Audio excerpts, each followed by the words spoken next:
Good morning, El Dorado County. It is a beautiful, glorious fall afternoon. It's Tuesday, November 12th, 2024, and it is my pleasure to call to order this regular meeting of the El Dorado County Board of Supervisors. And as you can see, we have Shadow Day from the El Dorado County Youth Commission. It is always one of our favorite days. And a little later on, we will introduce all the commissioners, but want to give everyone just a warm welcome. We are delighted you're here and look forward to having you with us for this morning's meeting. So with that, we always start our day with an invocation to get our thought centered, and would like to invite Pastor Chris Scott up to lead us in this morning's invocation. Good morning, Pastor Scott. More faces up here than the last time I did. Right? It's a lot of fun. This is really cool. You please join me in prayer real quickly. Lord, we come before you today with a grief that is still very fresh in our minds and a sorrow that is still in bloom. John's passing is never going to fully leave us. The number of relationships and connections he had cannot simply be severed with no ramifications. We are left with a hole now that only John could fill. And the only person who can heal it is you, Jesus. Please bring your peace and your healing to this part of us. Come and bring to us life in this tender place within inside of us, Lord. We ask for ourselves, but we also include John's bride, his daughters, and his grandchildren in this. We pray that you would be with them in this continued time of mourning and loss. And Lord, today, for today's meeting and today's session, we ask that you would be with us in today. We consecrate today's meeting to you. We ask that your kingdom would come and your will would be done on earth as it is in heaven. And we ask for your wisdom and your discernment in all the things relating to today's agenda and to its topics. We ask that you would bless the supervisors, the staff, all of the commissioners, and all of today's participants. Give them what they need. We pray against all forms of distraction and thwarting that would come against today's meeting. And continue to keep blessing all of us here in El Dorado County, Lord. We are grateful that we get to call this place our home. It's in Jesus' name that we pray these things. Amen. Amen. Thank you, Pastor. Appreciate it. Thank you. And I would like to invite Kara Chavez, one of the co-chairs of the El Dorado County Youth Commission, to join us in the Pledge of Allegiance, or to lead us in the Pledge of Allegiance.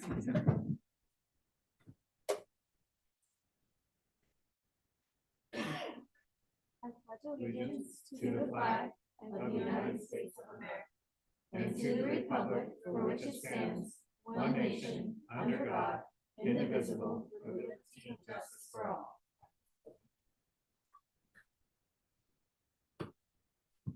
Thank you. And I appreciated the invocation this morning. As you see, Supervisor Heidel is with us in spirit, and he loves Shadow Day. And thank you, Pastor, for recognizing that as his presence and his love for our community is very much present with us today.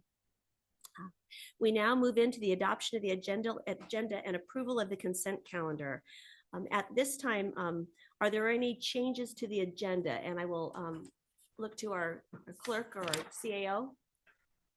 No changes, Madam Chair. Okay, I do have one change, just a recognition that we will need to recess to closed session at 11 o'clock. So our morning session will go to 11 and then we'll recess to closed session. Other than that, I don't have any changes or comments. So I'll look to my colleague, my board members. Supervisor Parlin, do you have any changes or comments on the consent calendar? Yeah, I just have a quick comment. It's not quick. A comment on item number 3. I just wanted to say thank you to staff. I know when we disbanded the Cemetery Advisory Committee, there was a lot of concerns about making sure that we, keep up the maintenance on our historical assets and everything. And there was, there's concern when we do something big like that. It's a big change. And so I appreciated seeing this item on here. We're making some staffing changes and actually it will result in better maintenance of our historic cemeteries and also result in an annual savings. So I just want to thank staff for being creative and thinking outside the box. Thank you for calling that out. Perfect. No change. Supervisor Lane? No changes, Madam Chair. All right, thank you. We'll now take public comment on the consent calendar. And as a reminder, the clerk will will public comment on the consent calendar. And if you come speak, please let us know what item on the consent calendar you were speaking on. So with that, Kim, can you please open that up? Of course. Now taking public comment on the consent calendar, individuals will have 3 minutes to address the board. The timer will notify you when you have 30 seconds remaining and again when your time is up. Public comment will be taken first from those participating in the boardroom and then from those participating through Zoom. For those participating by Zoom, please make sure you unmute yourself when called upon. If you're joining the meeting by phone, press *9 to indicate a desire to comment. If you're joining by Zoom, press the raise hand button. Please voluntarily state your name for the record. Is there anyone in the room that would like to speak on the consent calendar? All right, seeing none, do we have anyone online, Kim?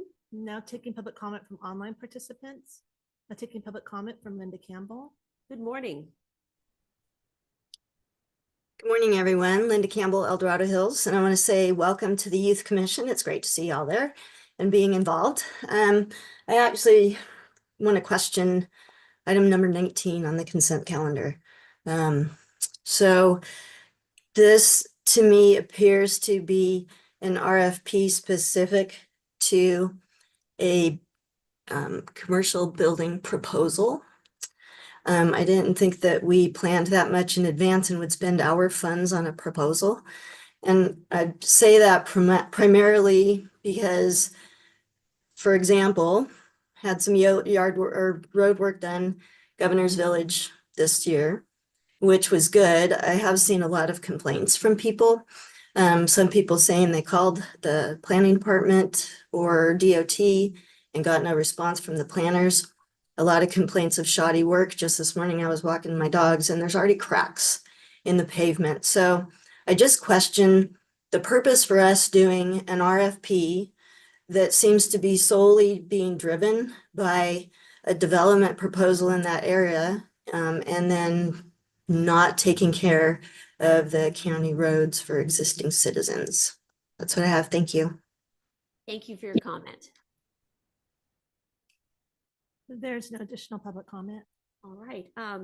So there was a question, Ms. Campbell just said, had a question about an RFP driven by development. Is there any brief explanation that we can offer on that? Yes, Madam Chair, and I don't know if the DOT director is online and could add more, but this is actually an existing CIP project that has been in the county's capital improvement program for, I believe, in the staff report, several years now. So it is not related to a specific development project. Very good. Thank you for that. And sometimes it's hard to know. So appreciate that. All right, I'll bring this back to the board for action. Adoption of the agenda, approval of the consent calendar. Adoption of the agenda and approval of the consent calendar with the following changes. The board will recess to closed session at 11 a.m. today, and Supervisor Parlin provided a comment on item 3, thanking staff. So moved. Is there a second? I'll second. Any other discussion? All those in favor say aye. Aye. Motion carries unanimously. Fabulous. All right, we now move on to our the heart of our meeting, and a welcome to the El Dorado County Youth Commission. We are delighted that you're here, and it's so exciting that we have many new youth commissioners this year that are just starting to get a foray into local government, and we're just delighted to welcome those that are returning and those that are have decided to serve in this capacity. The El Dorado County Youth Commission it's a collaboration between the El Dorado County Office of Education and the Board of Supervisors. And it's an opportunity to bring the voice of youth into issues at the county government level, and also to give commissioners the opportunity to dig into their community, to understand what issues are important that are impacting their peers, and then to bring solutions to meeting the needs of the next generation in El Dorado County. And that's a sacred duty and sometimes a heavy lift. And as I've had the privilege of being the liaison to the board and the Youth Commission these last 4 years, I have been in awe of your ability to pivot, to dig into some really hard issues. And the insights that you had, especially during the pandemic, was incredibly challenging. And you emerged from that with really creative solutions that are creating a lasting legacy in helping your peers and our kids understand what wellness means, to dig into the resources, to link our school campuses with a network of resources. And what you've accomplished is just nothing short of phenomenal. So welcome. We're so glad you're here. And at this point, I'd love to go down the line and we'll start with Eva down here. And I'd like you to say your name, what school you go to, and why you wanted to be on the El Dorado County Youth Commission. Hi, my name is Eva Griscom. I go to South Lake Tahoe High School, and I wanted to join the Youth Commission and to be on it because I wanted to help bring change to my school and some of the issues I've seen that I feel that my principals and other staff members needed a student's perspective from for helping solve. Fabulous. Welcome. Hello, I'm Marika Del Molino. I am from El Dorado High School, and I chose to be on the Youth Commission because I wanted to help the peers around me and make a difference in my community and give a perspective from youth to help the community. Wonderful. Hi, my name is Kara Chavez. I go to Oak Ridge High School, and I chose to be on the Youth Commission because mental health and wellness has always been a passion of mine, and I saw this as an opportunity to help other students like me to find that as well. Oh, and also say what district you represent. So you're District 2. I'm District 2.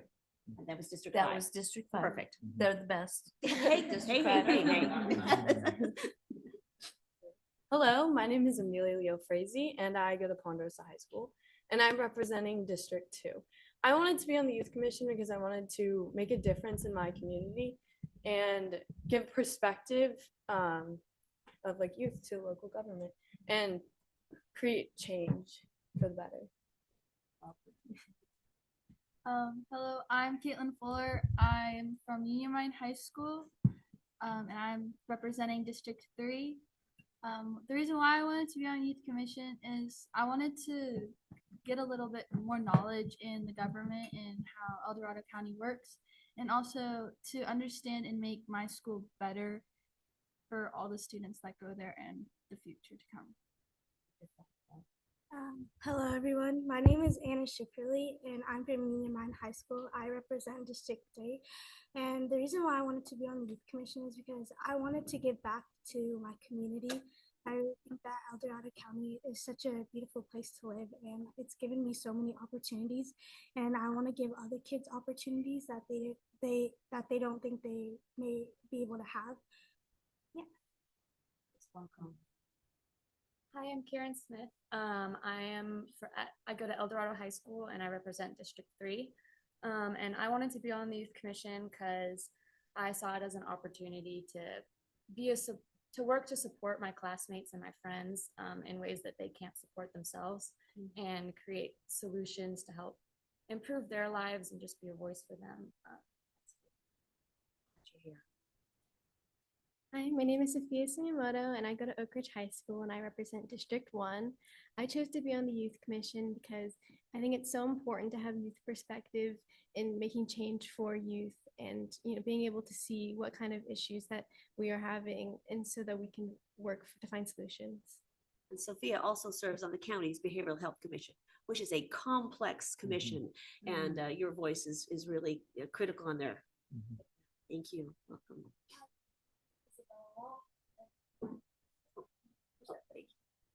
Hi, my name's Isabella Roth, and I'm from Ponderosa High School, representing District 1. And I wanted to be on the Youth Commission in order to help the peers around me and involved with state or county legislature. Welcome. Hello, I'm Zofia Bradford. I go to Golden Sierra High School, and I represent District 4.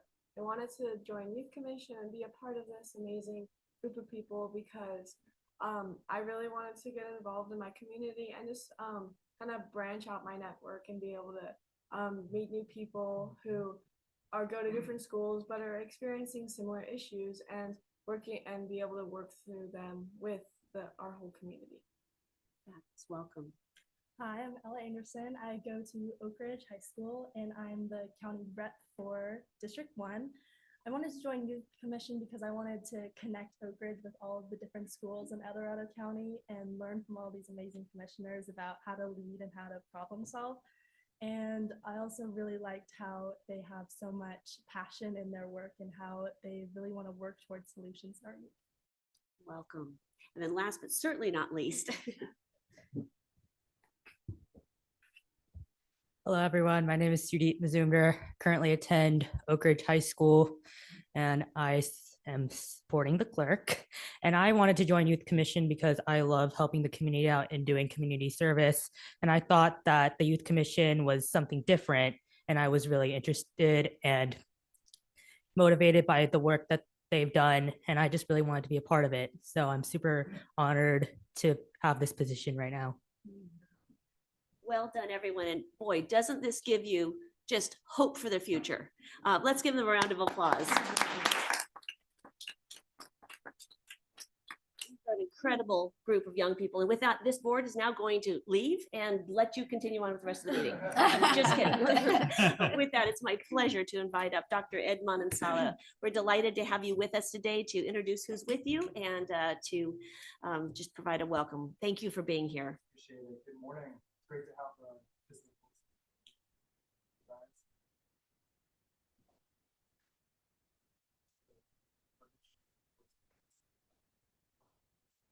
Oh, Ed, I'm sorry, your mic's not Oh, on. I'm thank so you. sorry. Perfect. Do over. Yeah, no, it's great to be together, and just wanted to acknowledge our gratitude to the Board of Supervisors and to your leadership and the partnership with our Youth Commission. It was great to actually start this morning with a blessing upon the youth and the partnerships, and of course this county. I want to extend a introduction to Kevin Potter, who provides the leadership to our Youth Commission, our Executive Director, Michael Gillespie, and our Director of Communications, Whitney, who will just really highlight the good work that's occurring here, Whitney Burke. So let me just say a few things as we're kicking things off. We are grateful for this partnership, and I have to express that there is a moment of sadness that I feel and promise. It's sad to not have John with us, yet at the same time, I want to acknowledge, I know there will be formal times to really acknowledge John, but he was an outspoken advocate for our youth and our educational system, fully understood the importance of the voice of our youth. I could think of some of our youth here who were presenting even in the community based on his invitation, the way he would champion here publicly, and the way he would hold us even accountable in quiet moments. So I just want to acknowledge him. The promise here, our youth, just even hearing just what their why is incredible. They want to speak on important issues for them. They want to be a voice for other youth. And then they also want to understand what it means to contribute. There's just so much promise in this room, and we are deeply grateful for this partnership. And we hope this day has a lot of life and excitement. So again, thank you. And then last thing I want to say, Supervisor Thomas, I know this is your last time. I know that you've been an incredible champion for our youth. The way that you welcome them in quiet moments and the way that you welcome them in public moments, the way that you champion, the way that you articulate the importance of their voice, we are grateful to you. So thank you. Pleasure. Kevin, would you like to say a few words at all? You are an amazing advisor, and they're just so blessed to have your leadership. Well, a warning would have been nice. Sorry. Board meetings are fluid. I've met a lot of leaders in my life, and I want to start with somebody who, every time I receive a text from, just inspires me. Dr. Manansala sends me a brief text every now and then. I always save it for when I have a moment. He's a phenomenal man that I can model myself off of. And he hires wonderful people, such as Michael, who is also extremely supportive of the Youth Commission and myself. And I've said it before in this very room, what an honor it is to be surrounded by these young people. What a privilege, what a responsibility.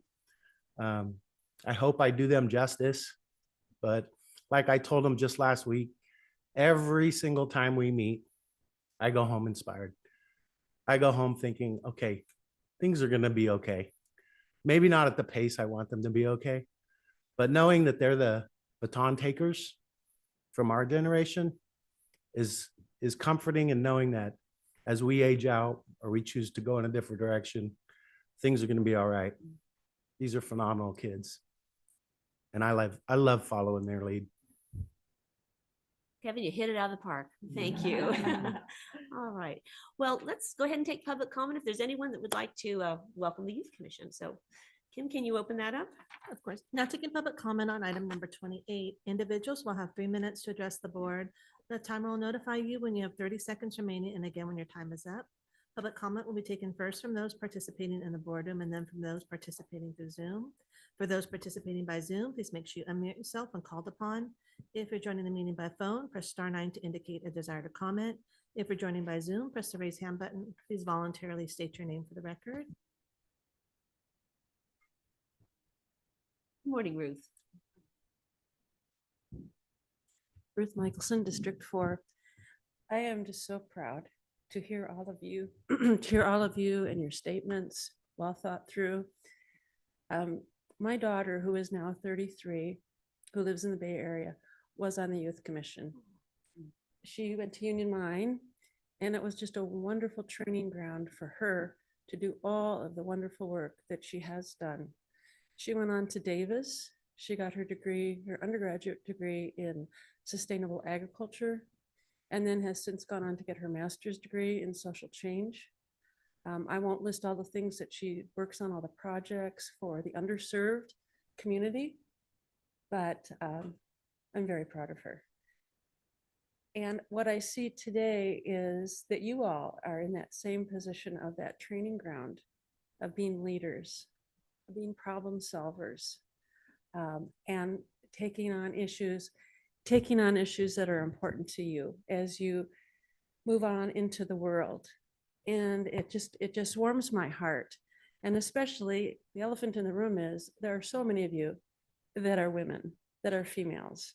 Of course, thank you as well to be on the Youth Commission. But these are difficult times. Won't go into the detail, but a week ago, for me personally, was a difficult day. We women need to speak up and speak up for our rights. So I so appreciate that you're here and that you're getting the wonderful leadership that you have. And I just hope that you take this opportunity to learn as much as you can and go out in the world and do good things. Thank you. Thank you for your comments, Ruth. Is there anyone online, Kim? Now taking public comment from online participants. There is no additional public comment. I'd like to end these introductions by turning the floor over to Sophia. As we were reeling last week from the unexpected passing of Supervisor Heidel, we were very blessed to receive a message from the entire El Dorado County Youth Commission. And with that, I would like Sophia to read that statement and offer a few words as she represented District 1. On behalf of the El Dorado County Youth Commission, we would like to offer our condolences. Supervisor Heidel has always spoke highly of the Youth Commission and was incredibly supportive of our efforts. He was a great mentor and leader within our community. We are so thankful for the support and guidance we received from him. Supervisor Heidel has made an incredible impact on ourselves and our community, and he will be missed. His efforts towards providing opportunities for youth perspective within our county are greatly appreciated by the Youth Commission. On a more personal note, I served on the El Dorado Hills Community Council with Supervisor Heidel for the past few months, and it has made such a difference, I think, to have youth perspective on this council, and I'm so appreciative for Supervisor Heidel for making that effort to have youth perspective. He was such an amazing person. You know, he was always talking so great about how, you know, we as a youth commission have been doing so much for our county and for our community. And I really appreciate the mentorship that he's given me in the past few months. Thank you. Thank you, Sophia. And, you know, may that be a reminder to all of us supervisors and leaders to continue to invite and champion the voice of our youth into our daily affairs. Well done, everyone. Welcome. With that, let's move on to item number 29, Kim, hearing. Item number 29 is a hearing from Health and Human Services Agency recommending the board adopt and authorize the chair to sign a resolution to implement an updated behavioral health fee schedule. Mr. Thomas, can you please open the hearing? I open this public hearing and I welcome Nicole. Good morning. Good morning, Chair Thomas, Board of Supervisors. My name is Nicole Ibrahimi Nukin. I am the Director of Behavior Health within the Health and Human Services Agency. And I have to apologize for a second. I've been very touched by this last 5 minutes. Sort of the spectrum as a citizen of this community, seeing these inspiring young leaders, of many of you have spoken about, saying goodbye to a very invested leader in the community. I really apologize. I'm really touched. There's no need to apologize. We're with you. Supervisor Heidel was very invested in the Behavioral Health Division. I've been here for the last 4 years, 4.5 years, leading the Behavioral Health Division, and he was always the one to ask the questions, to dig deeper into any presentation on the Behavioral Health Division, and certainly Health and Human Services Agency at large. And you, Chair Thomas, also mentioned the 2 youth commissioners who have volunteered to be part of the Behavioral Health Commission, which is obviously very important to me in my work, Amelia and Sophia. Thank you so much. Again, I have to say, I'm so inspired listening to all your voices. You're going to be the future leaders, and that is very encouraging. Thank you. All right, I'm going to try to get to the. That was a lovely way to open it. Thank you. To the item at hand, the resolution. Resolution 192, 2024 is before you, which together with the fee schedule that the Behavioral Health Division is bringing to the Board of Supervisors for your review, approval, adoption, so that we can implement the fee schedule that drives the fees for the specialty mental health services and the drug medical health services within our county. These are fees that Department of Healthcare Service sets for the Behavioral Health Division. Under the new CalAIM payment reform, we have moved from a cost reimbursement system to a fee for services system.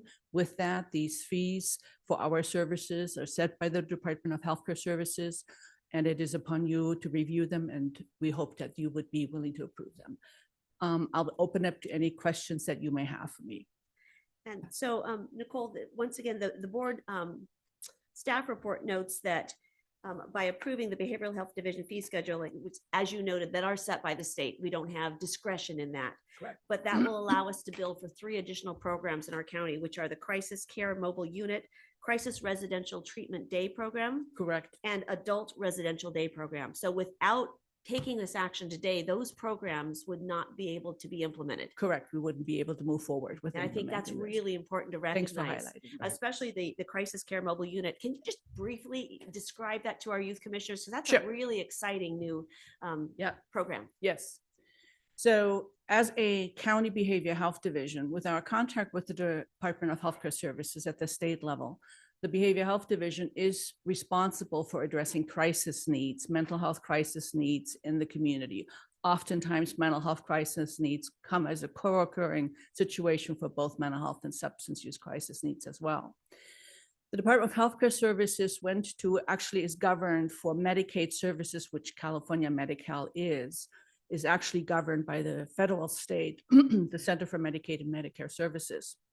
The Department of Healthcare Services went to the federal government a couple of years ago and asked for a new benefit for Medi-Cal beneficiaries, which is called the Mobile Crisis Benefit, so that we can be able to address the needs in the community better. Because currently the way that it would work is that, although in El Dorado County, some of you may have heard, we have had a longstanding relationship with our sheriff, El Dorado County Sheriff, with that what we call PERT, Psychiatric Emergency Response Team, that is able to go out into the community, but it's limited in time. This is a new benefit that the state needed to implement first and now has rolled out to the counties to be able to do that 24/7 in the community, wherever that crisis occurs, and both addressing mental health and even standalone substance use type crisis situations. So this new benefit will allow us, we're in the works of establishing that mobile crisis benefit to basically expand what we've already been able to do with PERT, and we'll be able to expand it to all of the areas, including South Lake Tahoe, with the 24/7 team that can address these crises. Excellent. Yes, we're not relying on people in crisis to come into a Yes. government building, which is not going to happen. Right. You know, but we go to them with experts that can Mhm. address the immediate need, which is a significant advancement. So thank you for articulating that. So, any of my colleagues have any I questions? just want to or make a comments? comment. I think this is a great program and thank you for that, especially a lot of the people who live in the rural area Yes. that can't get here. So thank you for that. Appreciate it. Agreed. Supervisor Yes, Lane you're welcome. Harlan? Yeah, I think this is such an important program today more than ever. With regards to the services in South Lake Tahoe, do they originate here? Are people driving up to South Lake Tahoe to provide those services, or do we have some local folks? We will have a local team. So what we have been able to do is we actually issued an RFP for contracted providers. And we will have a provider who is solely located in South Lake Tahoe addressing those 24/7 crisis situation. One of the pieces that comes, these benefits for behavior health division for county are always coming with a challenge. It's not like the Department of Healthcare Services makes it very easy on us to provide these services. So we actually have a time and distance standard requirement. Okay. We have to address those crises within a certain time. And so that's where we, from the beginning, were thinking, how do we address that in South Lake Tahoe, especially when we have situations where a team on the West Slope wouldn't be able to get to the South Lake Tahoe Right, area. right. So yeah, that's how we're building it. We have a standalone team in South Lake Tahoe. Okay, that's great. And then final question, just because we are surrounded by our youth today, is are there youth in these programs that utilize these services, or are these all adults? No, this is all age ranges. This is whatever the crisis is. Basically, the flow would be there's crisis lines to call. There's still the 911 system certainly as well, but there's a crisis line also that we have within the county. And these calls will be triaged. And so ideally, if we are able within the phone conversation to de-escalate the situation, to find a solution, then that will be it. But if the phone conversation results and we need to come out to you, doesn't matter what age range, we will come out to you. Great, thank you. Incredible. Yeah, Mhm. really is. I'll turn this over to the Youth Commission. Do any commissioners have any questions or comments?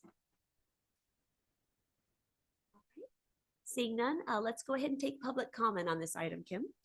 Now taking public comment on item number 29, individuals will have 3 minutes to address the board. The timer will notify you when you have 30 seconds remaining.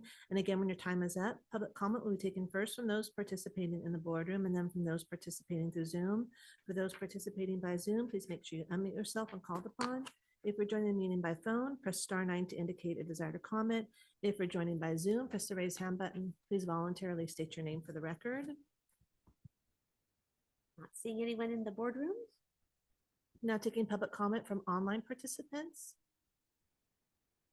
There's no public comment. All right, with that, I will close this hearing. Thank you, Nicole, and bring this back to the board for action. What's the will of the I'll board? move and approve. Second. I've been moved by Supervisor Turnbull, seconded by Supervisor Lane. Any other discussion? All those in favor say aye. Aye. Aye. Motion carries unanimously. Thank you so much. Excellent. All right, let's move on to item number 30, Kim. Item number 30 is a hearing from the clerk of the board and county council recommending the board adopt and authorize the chair to sign a resolution to, 1, set the non-refundable assessment appeal application fee to $40 per parcel effective July 1st, 2025, and 2, set the written findings of fact fee for assessment appeals hearing to $200 per parcel effective July 1st, 2025.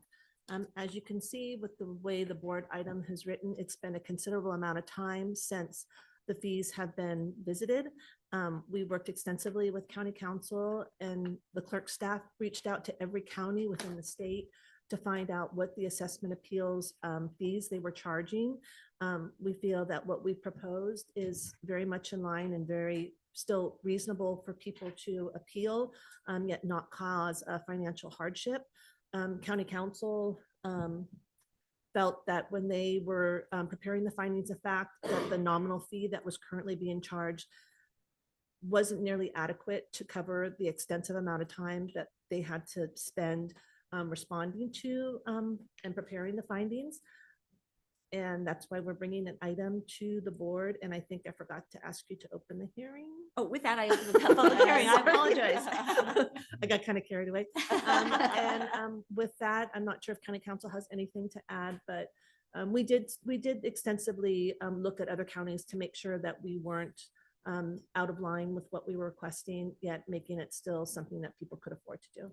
Before we turn over to county council, can you just briefly explain to the commissioners and the public what the assessment appeal board is, what the assessment appeal process, what that deals with? Sure. So basically, we allow people if they receive if their property taxes they get a supplemental bill or their taxes are increased, we allow them to appeal the process. So we then have an assessment appeals board, which is appointed by the Board of Supervisors, and they will hear the appeals and then make a determination on whether their value for the property would be upheld or whether they would be denied. The appeal process then, if they feel that they didn't get the judgment that was fair, they can then request a findings of fact, which county council would prepare as far as the reasoning why the board made the judgment as they did. It's a very time-intensive process as far as for the clerk's office, we have to take the application in, we review it to make sure that it's complete, then we enter it into our assessment appeals program. We then will share the information with the assessor. The assessor works extensively with their appraisers to work with the individuals filing the assessment appeals to try to come to some sort of agreement. If they cannot, then it would go to hearing.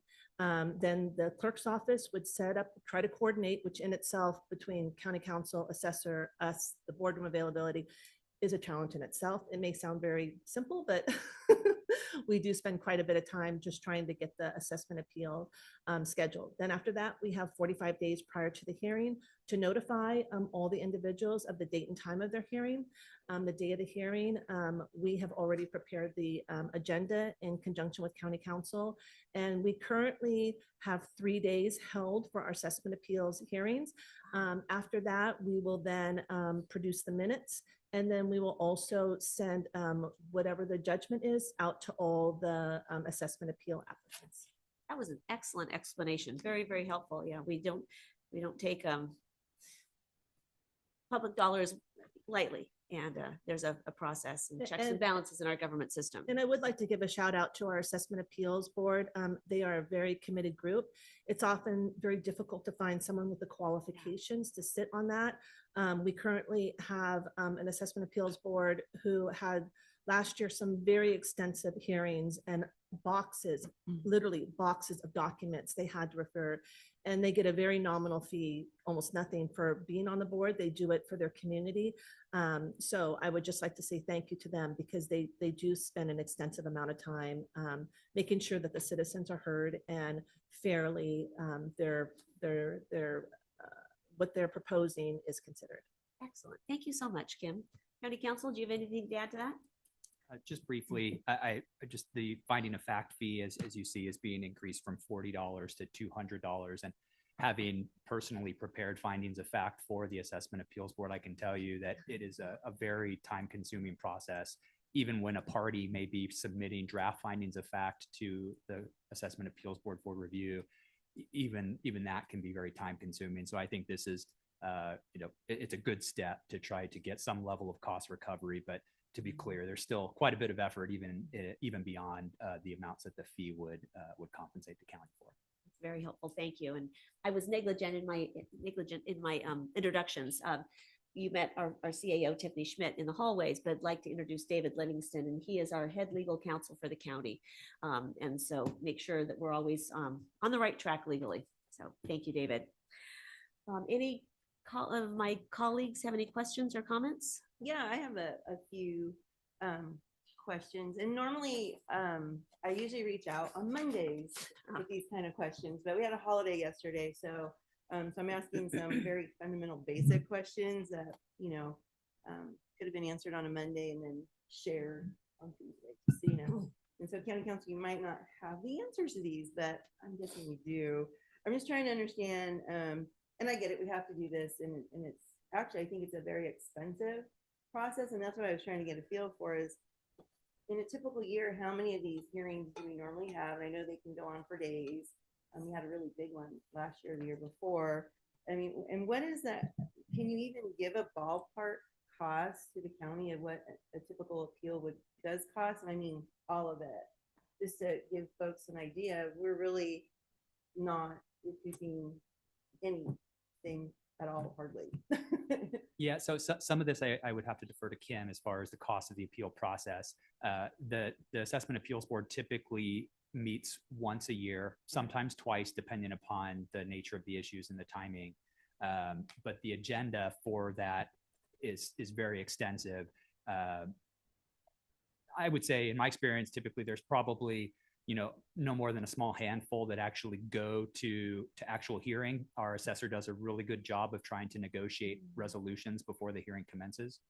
And then of those, maybe even less than half of them will result in a party requesting findings of fact. So it's not the volume of findings and decisions that have to be rendered so much as the time associated with each one. Again, I'd have to defer to Kim as far as the overall cost of the hearing process, but it's not, unlike some counties who have assessment appeals boards that meet weekly, monthly. Again, our assessment appeals board meets once, maybe twice a year. Okay. Do you even have a ballpark, Kim? Just because, and it's not just, the clerk's office. I mean, I'm talking, the whole county's cost of an appeal is huge, isn't it? A lot because of all the attorney time. I mean, yeah, again, without, yeah. I mean, just, I can maybe describe the participants and you can maybe Yeah. make some reasonable Do some conclusions quick about the cost. But, calculations of the cost. it's obviously there's time here, utilizing this board chambers. There's a representative from the clerk's office, in addition to the attorney from my office who advises the assessment appeals board. Another attorney from my office sits in and advises the assessor, who sits in on the entirety of the hearings, as well as having at least one or two other staff members who will participate. So, I mean, all told, there's probably 5-6 county staff members that participate in the hearing process. And that includes all the prep time and everything. So it's not just the day of. Correct. Yeah, Yeah. there's quite a bit that goes into it, and I do want to give credit to the assessor's office. They're doing a lot of work leading up to this in order to ensure that the taxpayer has all the information they need, and that the assessment appeals board thus has the information they need to make a good decision. Okay, and then it's just general fund, correct? And there's, other than these fees, there is no recouping costs. Is that correct? That's correct. Yeah. In fact, I'd just make a further note because it's noted in the staff report, but the fee is technically chargeable for a finding of fact. Fee is technically charged to either party who requests the findings of fact, that whether it's the applicant or the assessor. But as a practical matter, because the assessor is a general fund department, as is the clerk's office, there's no money changing hands in that particular context. No, I appreciate that. It's always good to know, some of these costs to the county that we just don't think about on a daily basis.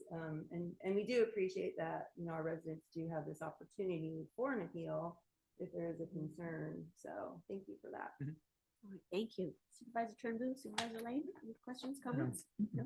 Nope. Youth commissioners, any comments or questions on this? All right, let's go ahead and take public comment on this. Now taking public comment on item number 30. Individuals will have 3 minutes to address the board. The timer will notify you when you have 30 seconds remaining, and again when your time is up.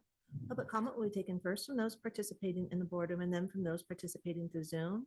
For those participating by Zoom, please make sure you unmute yourself when called upon.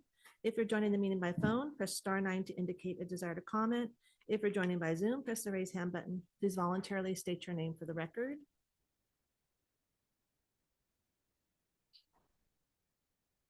Welcome back. Ruth Michelson, District 4. I hadn't really planned on saying anything about this, but it's been interesting listening. And I wanted to give a different perspective as a citizen. I've lived here 40 years. I'm also, I should tell you gals, I'm an activist, in that things that I feel are important to me, I do get up and speak about, not generally things like this, to tell you the truth. But the other perspective that what I wanted to comment on is the government has a lot of control over our lives. And if you own property and there's taxes assessed, and this is the value to the property that you own, and you feel that that assessment has been incorrect, I mean, this is something that you as a citizen has the right to question and say, no, I think you've overassessed. You are making me pay too much tax. And so I really think, to tell you the truth, I see it from a different perspective, that it's really the onus is on the government to make the correct assessment, to take all the information in hand, and that you as a citizen, I mean, certainly once a year, a handful of people get up and say, I think you've done the wrong assessment. Obviously, $200 is a drop in the bucket. I'm not so much against that, but when you look at situations like this, you have to look at the proportion. We're talking about very expensive staff, spending a lot of time, but to me, that's not for citizens to be paid. That should be built in to the expense of running that department. It's not really a quid pro quo, meaning some equal situation.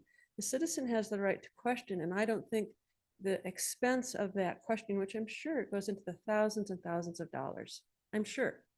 It's a lot of expensively hourly paid staff.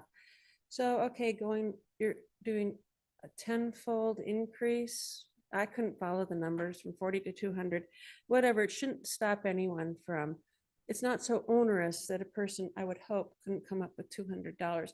But I think that's something we have to keep in mind. Because it's a citizen right to question what the government has done, you should never make an obstacle so great that they couldn't question. And seeing as how it's really such a small percentage of the overall. I mean, there may be people for which 200 is too much to question. I'm a person, okay, 30 seconds. You know, we always have to think of the perspective of all the citizens in this county. For me personally, $200 would not be an obstacle, but what about others? There are other senior citizens who are living on their Social Security and barely making it. So I might say that this, I guess I would come out against this. I think it's such a small percentage of the overall, and I think the government needs to find a way to pay for these few citizens that come forward and say, I think you're taxing me too much. Thank you. Thank you for your comments. Is there anyone else? Seeing none, let's go online. Now taking public comment from online participants. There is no additional public comment. All right, with that, I will close the public hearing and bring this back to the board. County Council, do you have a comment? Yeah, Ms. Michelson makes a good point. I just want to clarify one thing. So the appeal fee is going from $30 to $40. So that is the fee that is required in order to file the appeal and pursue a new assessed value for your property. The finding of fact fee, it is going up, but the findings of fact are not required as part of the process. They're optional. So one does not need to request and pay for the findings of fact. One would only typically do that if they were seeking to initiate a judicial challenge to the assessment appeal board decision. So so thank you for raising that question, Ms. Michelson, because I do think it's worth clarifying that the findings of fact are not a required part of the process, they're optional. So in order for it to appeal, it's simply the appeal fee, which is going from $30 to $40. Very good. Thank you so much. That was helpful. Can I piggyback on that just a little bit further then? Because you explained it really well there. So let's say the Assessment Appeals Board comes up with their decision. It's a decision that stands. So that, let's say they did change an assessment or something, that would go to the assessor. They don't need the findings of fact to enforce whatever the board decides, right? That committee decides? That's correct. Yeah. So typically, again, the findings of fact, and frankly, in recent years, the findings of fact have been requested by not our individuals appealing residential assessed value, but rather commercial property owners who are appealing their commercial assessed value. Right. And so it is generally a precursor or a kind of a step towards potential judicial challenge to the Assessment Appeals Board action. It's not, you do not need the findings of fact to memorialize the decision issued by the Assessment Appeals Board. That really helps. Yeah. And so as a problem, I would also like to let you know that we do have a transcriber during the proceedings. So everything is not only, it's all transcribed. And so in the past, we have had applicants request the transcription from their hearing to be able to appeal it to a higher court. Oh, wow. Great. All right. Well, that was a rich discussion. Yeah. What is the will of the board on this matter? Can we read it or do we approve it? Just it's before us. Okay, To, and we close the hearing and all that. I did. Okay, then I'll move to approve this item. Any further discussion? All those in favor say aye. Aye. Motion carries unanimously. Excellent. All right, we have our 10 a.m. that we're pushing up against, but let's go ahead and take item number 27. We're going to skip ahead to the board calendar discussion before our 10 a.m. Item number 27 comes from the Clerk of the Board and Chief Administrative Office, recommending the board, one, provide direction to staff to select the Board of Supervisors 2025 regular meeting calendar, either option 1 or option 2, or two, adopt and authorize the chair to sign a resolution establishing the 2025 regular meeting calendar of the Board of Supervisors, and 3, receive and file the fiscal year 2025-26 master budget calendar. If you looked at both options 1 and 2 for the 2025 calendar, the days are all the same. The only differences would be when and how many South Lake Tahoe meetings we have. So I'll let the board take it from there. Perfect. And just as a note to the Youth Commission, because our county is so vast, this year we had 2 board meetings in South Lake Tahoe. And so our staff and our county staff, we traveled up to the city of South Lake Tahoe board chambers up there. It was beautiful. And Supervisor Lane led us on tours in the afternoon of the Tahoe Basin. And so anticipating this next year, so our staff can plan when we're going to have board meetings, when our budget process is going to be in. Our county departments are right now starting that work for next year, and they need to know when the board is meeting and where. And so the discussion before us today is when are our board meetings going to be in the Tahoe Basin? So with that, I will turn it over to my colleague, Supervisor Lane. I'll just, for the Youth Commission's benefit, just so they know, option 1 proposes all the same board dates, except for we would have a meeting in South Lake Tahoe on July 29th. And then option 2 would have all the same board meetings, but we would have a meeting in South Lake Tahoe on May 13th and again on September 30th. Perfect. Thank you so much. With that, I'll turn that over to you, Supervisor Lane. Thank you, Madam Chair. I want to first thank my colleagues and thank the county for holding 2 meetings up in the basin this last year. It used to say in our charter that we were required to have a meeting in each district, at least 1 per year.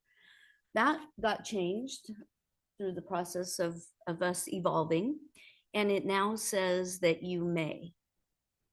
I would say to my colleagues how incredibly important it is to bring a couple meetings. We meet like 32 times. I mean, not asking for a lot here, but to go to Tahoe and bring our business to that area that otherwise, we call it the granite wall. We are very divided from the whole rest of the county. And, it's kind of a joke in Tahoe that, I have to constantly remind them that the city is in El Dorado County and that, our whole unincorporated all the way up to Tahoma is part of District 5 and is part of El Dorado County. And from my perspective, bringing the board meetings up there twice a year is not asking for a lot, considering it's a large population. And the distance between here and the basin is great. You drove down this morning and you were telling me it was really icy. We had snow yesterday, it was great. Winter is upon us. But I just don't think that it's that much to ask for. I also strongly object to the idea that we would have a meeting the end of July. We don't even have council meetings up there the end of July. Everybody's in tourist mode. It's heavily populated. The ability to get up there, could be very time consuming in July. We picked the shoulder season being May and October, right before tourism season really kicks off and right after.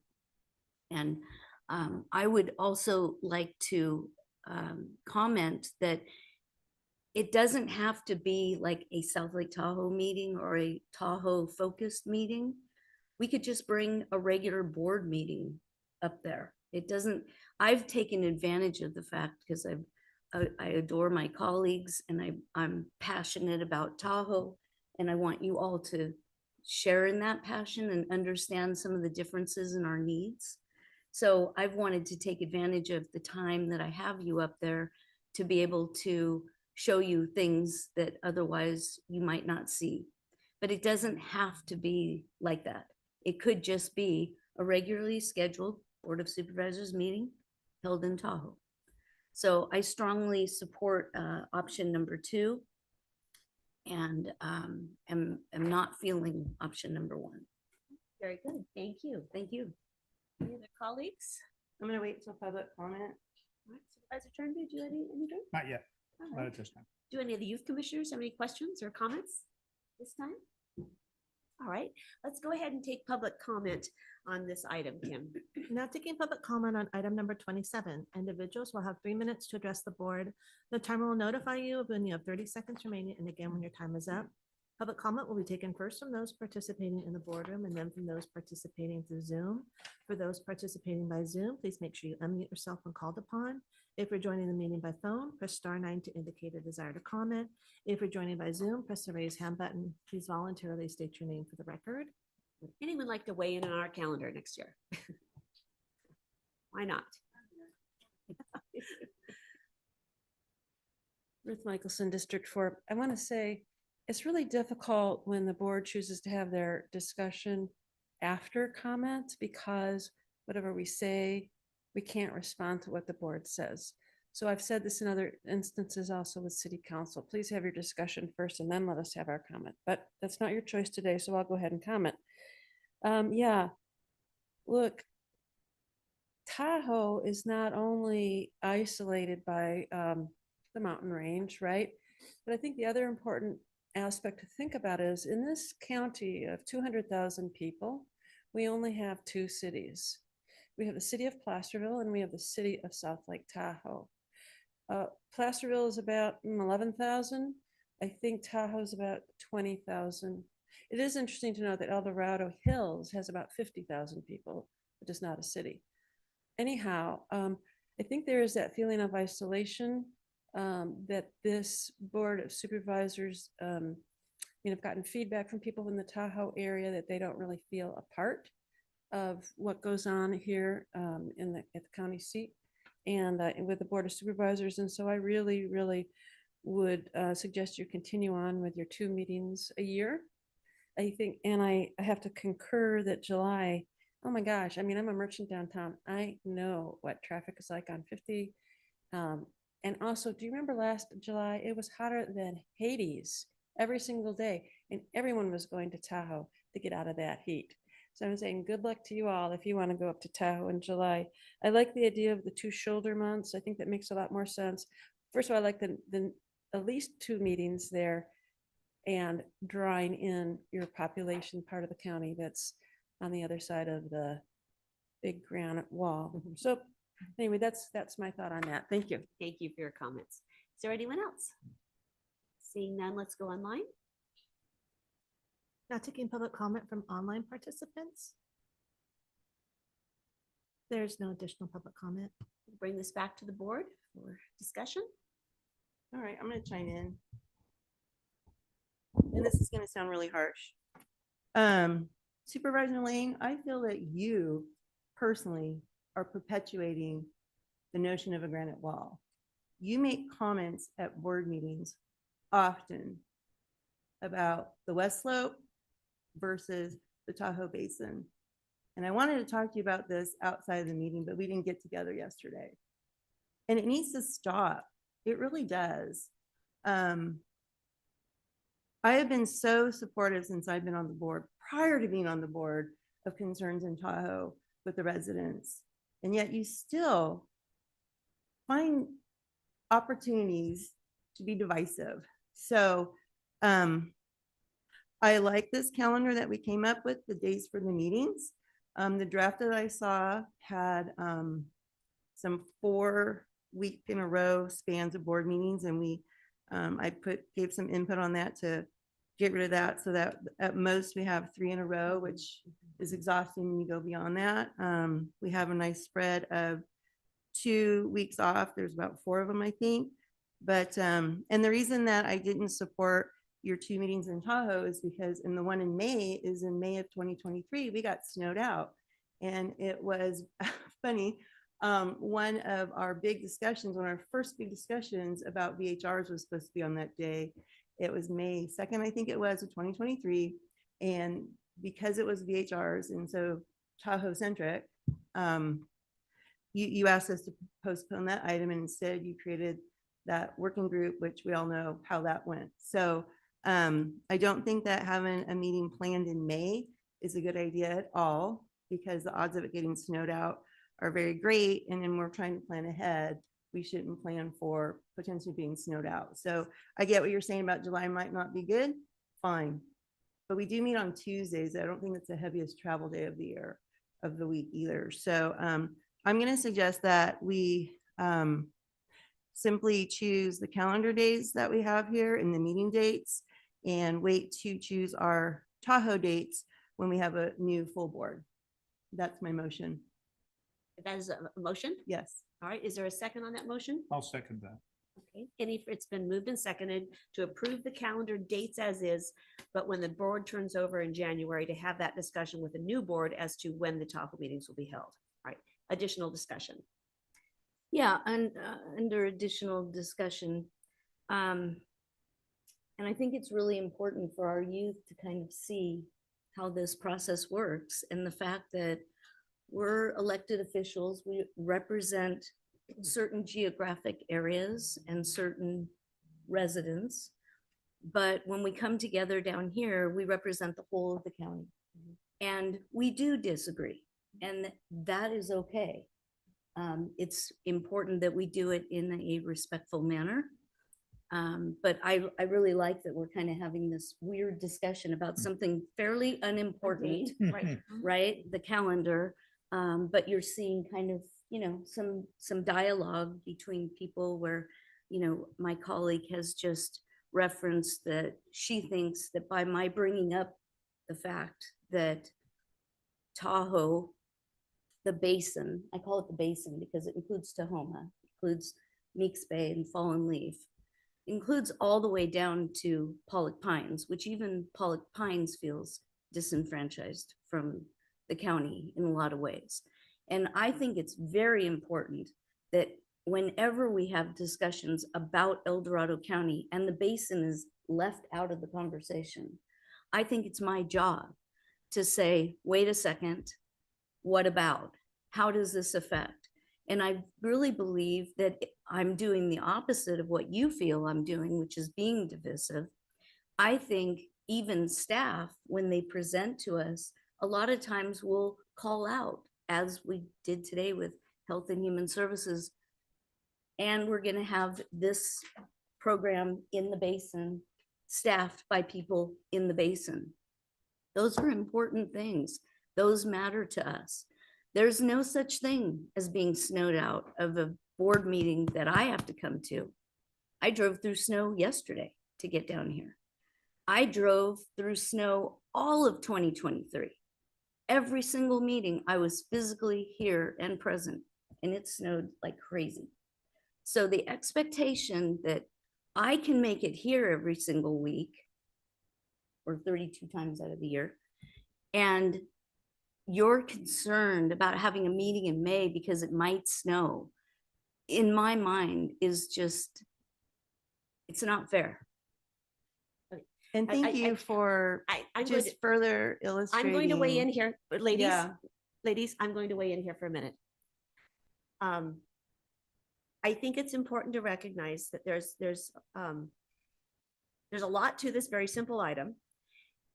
And I'd like to recognize that we have made great strides as a county to recognize that we are one county. And I'd like to recognize that. Yeah. And you have brought that to the table, Supervisor Lane.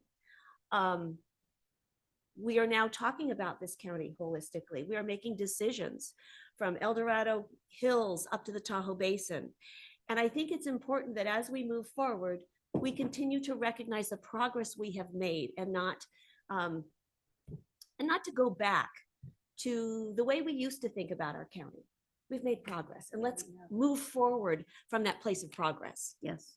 And so there's a motion and a second on the table to approve the calendar is, I won't be on the board next year. So obviously, it will fall to the three of you to decide what's best for your board as well as your new colleagues. So it seems like that is an appropriate motion to have this discussion with the full board next year, recognizing where we are.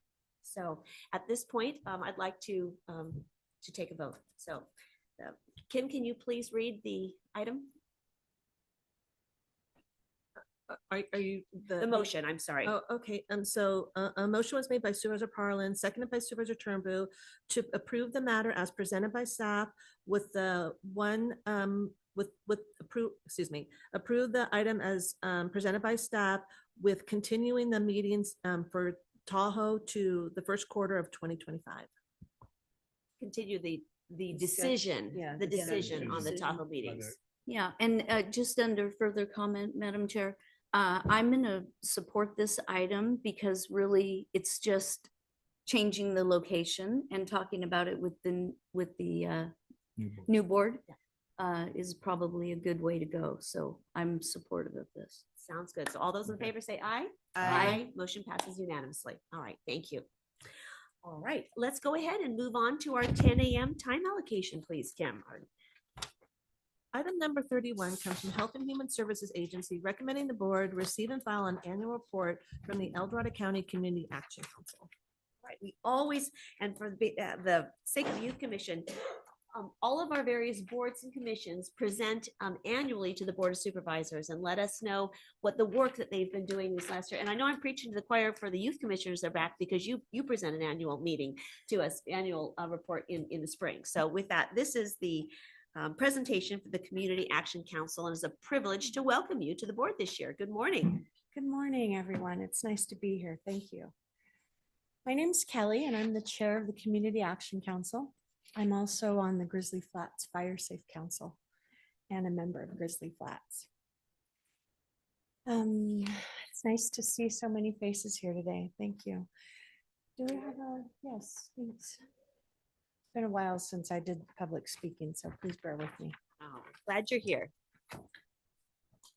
Okay, we are the El Dorado County Community Action Council.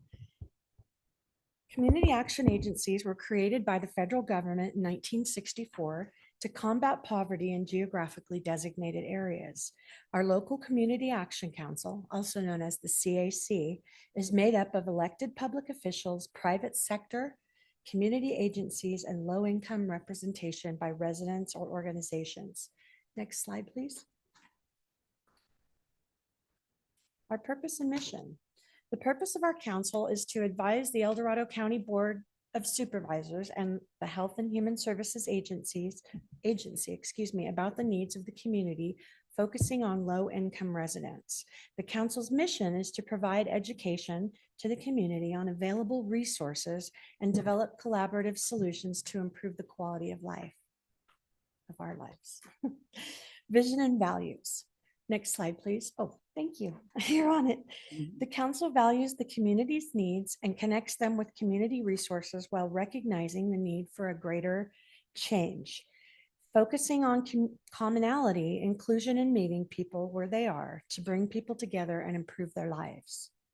The council envisions the community as a place where every individual can thrive and inspire hope through access to resources and community connection, one person and one family at a time. Thank you. What we do public outreach, we do information sharing, and we review programs. For public outreach, we connect low-income residents to resources and services by providing information tangibly. We increase visibility of low-income programs through press releases, community resources, web pages, and other avenues. We also promote effective ways of communication and collaboration to raise awareness of low-income programs among all residents. Information sharing. We provide opportunities for different or charitable organizations and groups to share their experiences locally. We contribute to useful discussions about how best to serve community members. We share information about different organizational operations and how to be more effective. And we promote local events and fairs that may be of benefit to the low-income community. Program review. We review and promote programs and services along with opportunities that are beneficial to low-income residents. We consider the feasibility of low-income programs due to many factors such as funding. And we overcome stigmas associated with certain behaviors and/or assistance programs. And finally, we reflect upon prior assistance programs and their successes. Members of the council. And I just want to add in here that I'm extremely thankful to our members and also to Mark Treat and George Turnbull, especially, well, not just because they're District 2 and I live there, but because Mark has gone over and above, especially for this presentation. And I just want to thank him out loud because I really appreciate him. So our members, for the public officials, we have Mr. Turnbull, who's our District 2 supervisor, and Mark Treat. He's also part of our CAC Outreach Committee. We've got Wendy Thomas, our Board of Supervisor, District 3, and our chair. And we also have Karen Feathers, who is my vice chair, and she's been extremely helpful as well. We've got Lori Parlin, who is our District 4 supervisor, and her alternative, Shelley Wiley. And Shelley's been a big help too, since I've been on the council. So that's been really nice. We also have John, and I don't want to mess up his last name. Thank you. Who's with the city. And we have Patty Borelli, who I've met recently, and she's been a joy to have as well. We also have Christy Cregan, who's with the city of South Lake Tahoe, and alternative choice is Thomas. I'm sorry, I didn't know that one was in there, but sorry. For our low income sector, we have Susie Davis of Moore. And then we have me. I'm the chair, and I'm actually just a community individual trying to make a difference. We also have Kim Peterson. She's with the Tahoe Coalition for the Homeless. And we have Misha Lee, who is also an individual like I am with the Outreach Committee. In our community sector, we have Stephanie Vassar Lopez, and she's here today. Oops, sorry. Thanks, Stephanie, for being here. And then we've got Tracy Bunch with New Morning Youth Family Services, Aaron Lundgren with the Church of Jesus Christ Latter-day Saints. He's also one of the outreach committee members that helped me with this presentation. We've got Kate Marone with Liberty Energy, and finally Rebecca Drayman with the El Dorado Community Health Center. So thank you everybody for all your help. That's an esteemed group. It really is. They're super valuable. So I'm going to go on to the service and performance indicators. These are the report outs of our outreach and membership committees. Just a couple bullets: the development of community resource webpage, development of membership processes, and then they do a monthly reporting on CSBG funding and quarterly reporting on individuals served through our community service programs. And then we welcome guest speakers to our meetings to share community activities and resources. Is there any questions or comments at this time? Thank you so much. Excellent. Everybody have a wonderful day. Well, actually, hold on. No, Hold on. don't go away. Don't I'm go sorry, I away. thought that was it. Don't Thank leave you for yet. your presentation. All right, I'll Thank you. invite any of my colleagues to have any questions or comments. No, I just think you've done a phenomenal job. You really have. And I appreciate everything you've done and hard work, because there's been a lot of issues that's going on, especially in my district and stuff, especially after the Colorado fire, especially getting these residents back into homes and stuff. So thank you for that. Well, thank you for that. And it sure does make us feel so much better that we have someone like you rooting for us Yeah. and going to bat for us on a regular basis. Thank you. You're welcome. Supervisor Lane? No? Supervisor Parlin? Yeah. So the Community Action Council, it's always been unclear exactly how long have you been on it now, Kelly? Do you know? Like 15 years, I want to say. So tell me then, what is it? You guys are supposed to, you work under the CSBG grant kind of program and advise and monitor that money, right? Yeah. And that's required. It is. That is a requirement. We must do that. But beyond that, do we know, is there anything else required? Well, I can tell you that simple things like attendance at meetings, I mean, that's first and foremost. And we have struggled with that some in the past with some people, even before COVID, because everybody's busy. I mean, just reading our members, they have their hand in 20 plus different things each Right. individually. So as far as that goes, I would say in my own personal experience, when I first started, I was a 33-year retiree from AT&T from the corporate sector. And I found my life had completely turned upside down. And all of a sudden I was making in a month on disability what I had been making in like 3 days working. So the Community Action Council has actually seen me through going back to school at Folsom Lake College and then to Sac State again. And, I mean, the fire, the evacuation, my oldest daughter passing away, just a lot of stuff, if you will. And for me, it's been kind of an evolution of, I guess, my commitment to our county, to the community, and the engagement levels that I can do. I mean, there's been times I haven't missed very many meetings in my time because it's a commitment that I take seriously. And I know some people that have missed them, they haven't been able to help it, but everybody in our own way, whatever our bailiwick is, if you will, we kind of do things. We don't have like major requirements, except for to come to the meeting and represent, the sector that we're assigned to or that we're representing.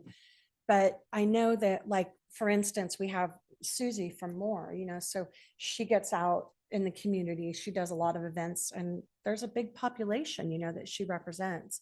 For me, I'm more like, I am low income El Dorado County. So I speak with folks on a daily basis. A lot of them are unhoused.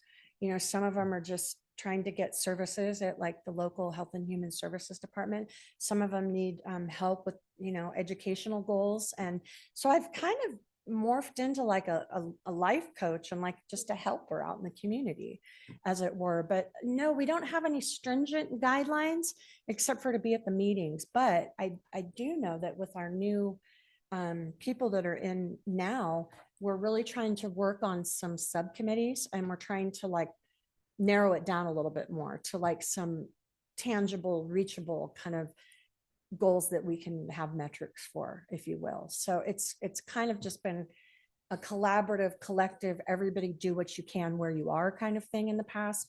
But I would say that we are trying to kind of narrow it down a little bit now. So maybe at the next presentation that I have, I'll be able to give more goals, more concrete goals. And we're always open to suggestions. And I love the fact that, we have so many Board of Supervisor and their reps too, because we actually get to know a little bit about what's going on with them, for when they share it. So did I answer your question? Yeah, I find that really helpful actually, because that's what I've been struggling with the creation, I think recently, of a public outreach team. Yeah. And it sounds like everybody comes together, shares information, so that when you're out in the community, you're doing whatever, because everybody comes together from certain organizations or contacts, then you all are aware of, resources and opportunities within the county, right, so that you can share that without. So is the public outreach team trying to formalize that more, do you think, or do we know yet? No, we definitely are. That is one of the goals that they're doing.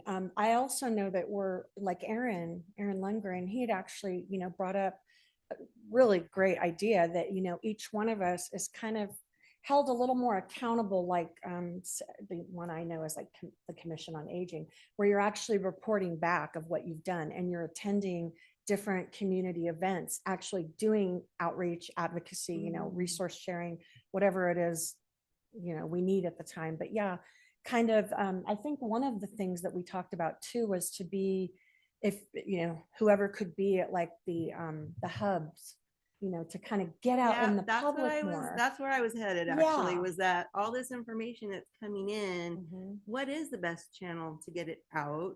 Yes. And I do think that, the way we're using our hubs to navigate people to services is perfect. Absolutely. So somehow maybe we're as part of your public outreach campaigning or whatever we're trying to pull together, because I know it's just starting kind of. Yeah. Maybe we need to figure out how to connect better with the hubs and those resources, because that's another built-in, model for our service delivery to the community. Yeah, So great idea. And okay. we welcome every one of us. I think I can speak for my whole team. We welcome that input. However that looks, I mean, Right. we obviously we can be reached. And I just got to give Rebecca kudos because she is like, not only is she like the wind beneath my wings, but she's kind of my right-hand gal. And she does everything. I mean, she took over Star's position. And for those of you that know, Star did everything. I was surprised at how much she did. And we miss her greatly, but we're so glad to have Rebecca, and she's done a great job. So to your point, I think, I don't know now about the holidays and we only have one more meeting. Yeah. But for next year, with us starting our subcommittees, I'd like to see something a little more clear and concrete. So we'll work on that. I We'll definitely appreciate that. work on That was super helpful. Thank Yeah, you. I love to thank hear you. how you've been engaged and involved and Yeah, well, wow. it's my heart. And you know what, the good people of El Dorado County, I mean, I can honestly say I literally wouldn't even be standing here if it wasn't for our community, because I have just gone through some tough times lately, and the fire was really just kind of the beginning of it, but for the last 3 years, it's just been really tough. So knowing that you have that community and knowing that you have that support, it's everything. So we'll do whatever we need to do, and we're here to be of service. I mean, first and foremost. So Thank yeah, you. we'll take that back and we'll talk about it in our meeting, and we'll try to get some more concrete stuff. Yeah. Thank you for your Kelly. courage to share Thank your you. story with I us and for appreciate your that. dedication to our community. It's quite inspiring. And you just answered the question that I had. My question was going to be, what have you found the most effective way to reach people and link them to resources? So that dialogue that you just had, answered my question, and just, wish you well as you take the next steps this next year to formalize your outreach and to find new ways. So, but certainly if each of you have your own spheres of influence, and that brings a meaningful lens It really into the work does. that you do. So thank you for your dedication to our Thank community. you. And thanks each and every one of you for being here today and what you do every day. Thank Many you. I just want to say one thing. I challenge all of you to come out to Pioneer Park for a community hub day. The county has all the resources and everything there. We're trying to get a library out there. There's other issues that we're working on and stuff, especially when it comes to computer access. To be able to, people can go out there and be able to use a computer when they don't have any, access, especially where they live, because it's so dense and so rural out there. So anyway, thank you for everything you're That's a doing. great idea. Thank So I encourage all of you to come and just at least visit Community Hub Day in Pioneer Park. We can have a picnic or make a Yeah, bunny there you bag go. out of it. There you go. Do any youth commissioners have any questions or comments? Yes, please, Caitlin. Absolutely. So I was wondering, you were talking about activities, Mhm. and are these activities for fundraising or just growing a bigger community? Well, to be honest with you, Caitlin, and thanks for your question. Right now, we're just kind of in the planning stages because everybody has been doing their own things. But what I think each one of us is trying to do and is committed to do is to just kind of keep our ear to the ground, and hear what's going on, so we know where we can best do outreach. And we don't actually do fundraising ourselves, just because of the kind of we don't do that ourselves, but we certainly could support some of that stuff in our communities by just being there. Sometimes it's just being there, they just need people to be there. And I know for me and for my team, it's been word of mouth for the most part, and just telling, I know you're way too young for the Fabergé organic commercials that I used to see in my youth, but I mean, you tell two friends and they tell two friends and they tell two friends, and it's, that's how it works. And that's how it's worked through, every different community organization that I've been involved in, and even at school when I was in student government. So I appreciate you all being here, because you definitely have a step ahead, getting engaged in your community and stuff. But as far as fundraising, we don't really do that. And activities and event sharing, we're trying to get more on board with that, with the development of our subcommittees or our ad hoc committees. But another thing that we kind of have been lacking since Star was here is I'm going to get started again, our corner where we are in the Mountain Democrat again, because we haven't been doing that for a while. So that's one thing that we'll do to get the word out. And then hopefully we can share a little bit more of our resources. Did I answer your question? Yes. Okay, Great thank question. you. Thank you very much. Any other questions or comments? All right, thank you so much. Appreciate your Thank your you. dedication and your presentation. Thank you So let's go ahead and take a public comment on this presentation. Now taking public comment on item number 31. Individuals will have 3 minutes to address the board. The timer will notify you when you have 30 seconds remaining and again when your time is up. Public comment will be taken first from those participating in the boardroom and then from those participating through Zoom. For those participating by Zoom, please make sure you unmute yourself when called upon. If you're joining the meeting by phone, press *9 to indicate a desire to comment. If you're joining by Zoom, press the raise hand button. Please voluntarily state your name for the record. Is there anyone that would like to speak on this presentation? Seeing none, let's go online. Now taking public comment from online participants. There is no public comment. All right. Well, once again, thank you, Kelly, and members of the El Dorado County Community Action Council. We appreciate your dedication and appreciate our assistants that represent us faithfully on that commission. Your service is greatly appreciated. It's a huge help to us. And so thank you all and wish you just much success in the year ahead. Appreciate it. All right. We have about 5 minutes just for the board. When we have a time certain allocation, our next presentation is at 10:30. We have to hear it right at 10:30. We can't take it at 10:24 or 10:26. So we'll take just a 5-minute break. If anyone needs to use the restroom, please feel free to do that if you need a drink. And then we'll come back at 10:30 and hear our next item.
All right, we are back.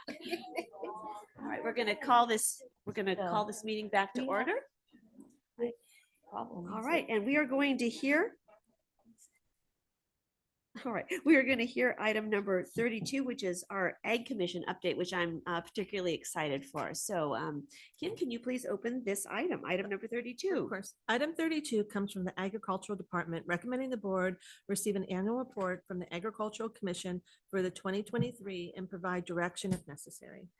Ag is such a beloved and important part of El Dorado County, and our Ag Commission is a critical voice to our decisions at the local government level. So, Leanne, it's a pleasure to welcome our Agricultural Commissioner, Leanne Mila, and welcome as well as our Ag Commission.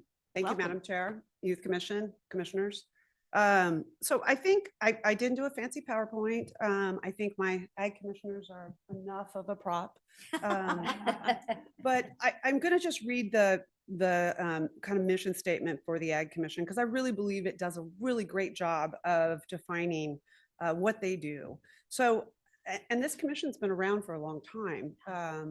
It was actually, I was born in 66 and it was created in 67. So 57 years ago, it was created by the Board of Supervisors. The Ag Commission acts in an advisory capacity to the board and the Planning Commission on all matters related to agriculture. The Agricultural Commission's scope of interest includes a wide variety of agricultural, timber, and land use issues, including agricultural land preservation, agricultural production, forest land preservation, and forest production. The Commission also advises the board on procedures and techniques requiring legislative or policy actions that would encourage and promote agricultural activities that are conducive to the continued well-being of El Dorado County. I think the constituents of El Dorado County have over and over and over again prioritized agriculture, and this commission is fundamental in that protection of agriculture. There are 7 members on this commission, and the difference between this and a lot of the other commissions that we have is a lot of the other commissions, each board of supervisor appoints their own representative. This one is picked by an independent review panel, and in their bylaws, it actually says who's going to be on that review panel. There is the Farm Bureau, Apple Hill Growers Association, the El Dorado County Farm Trails, El Dorado County Cattlemen's, El Dorado Christmas Tree Growers, Winery Association, Wine Grape Growers, a professional forester, and 2 current members of the Ag Commission. And they pick their representatives, and there's 7 industries that they represent. Actually, it's 5. There's 2 that are repeats. So we have currently Greg Boger is, who unfortunately couldn't be here today, but he is representing the agricultural processing industry. We have Dave Bolster, who's sitting in the back here for fruit and nut farming industry. We have Bill Draper for forestry and related industries. We have Chuck Mansfield, who's back here for fruit and nut farming industry. Tim Nielsen is livestock industry. Shay Marie Tong is livestock industry, and Lloyd Walker is other agricultural interests. And after the independent review committee does their interview, and you have to submit a resume, and then you have to go through an oral interview with the whole committee. They submit their recommendation to the board, and then the board appoints them at that point. But it makes it a little bit different. So the Ag Commission meets once a month. They've changed their time in the last couple of years. They meet here in the board chambers from at 4 o'clock on the second Wednesday of the month. And they will stay as long as need be for the items that are on the agenda that day.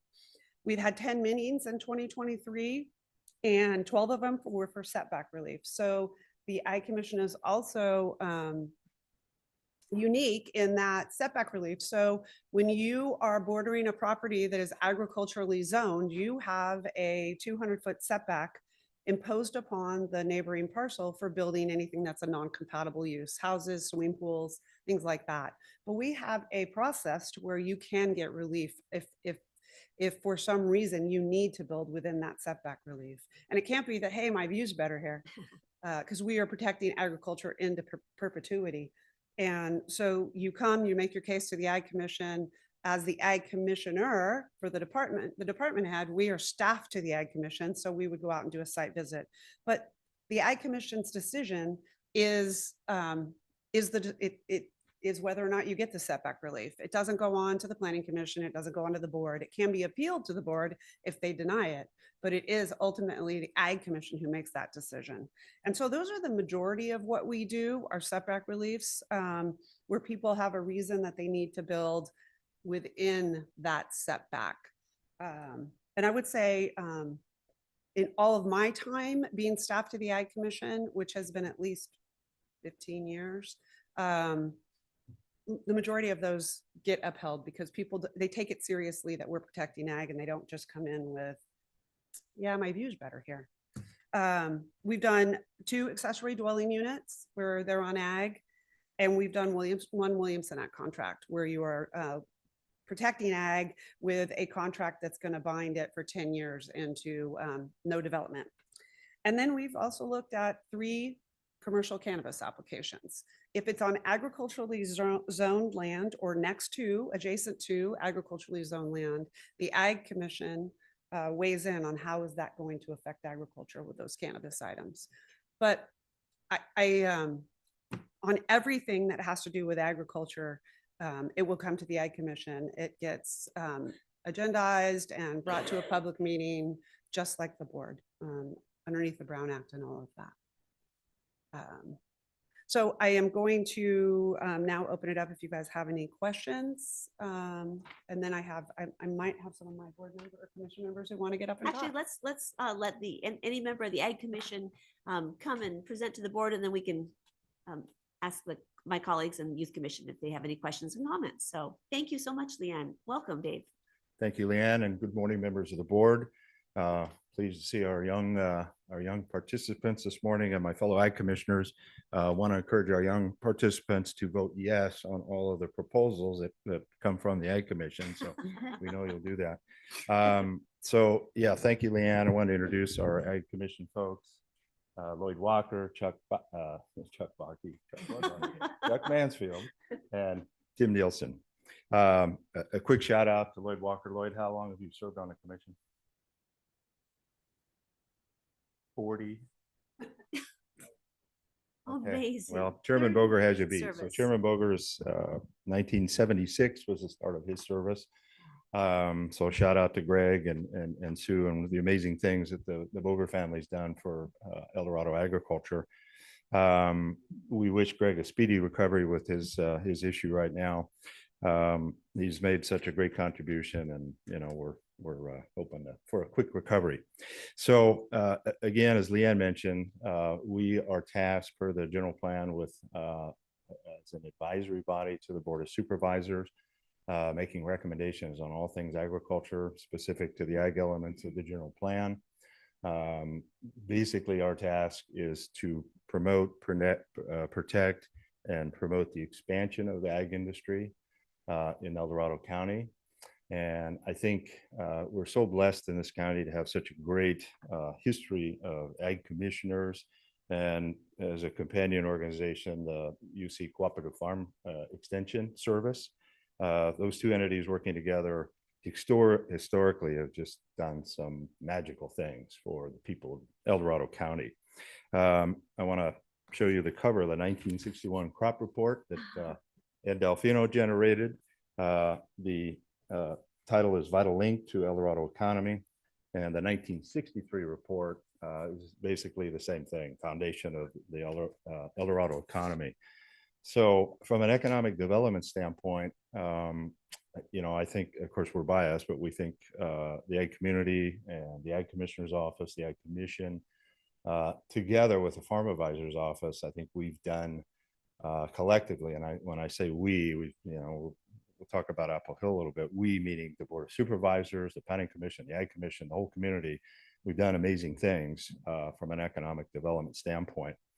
A few of us, well, no, I think Lexi's not here, but some of us are going to serve on a panel this Friday to discuss the history of El Dorado agriculture. And given my dad's background with Apple Hill, my background, of course, I got volunteered to do the Apple Hill part of it. And when you look at what the contribution was from the County Ag Commissioner, I have letters in here. My dad was the first president of the association. He was an engineer and a pack rat, so all of the correspondence, all the minutes, all of the media publicity that was generated by Apple Hill in his 10 years from 1964 to 73. This is only the start of the stack.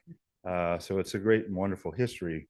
But I think in terms of the Ag Commission, what's relevant is that there were four amigos.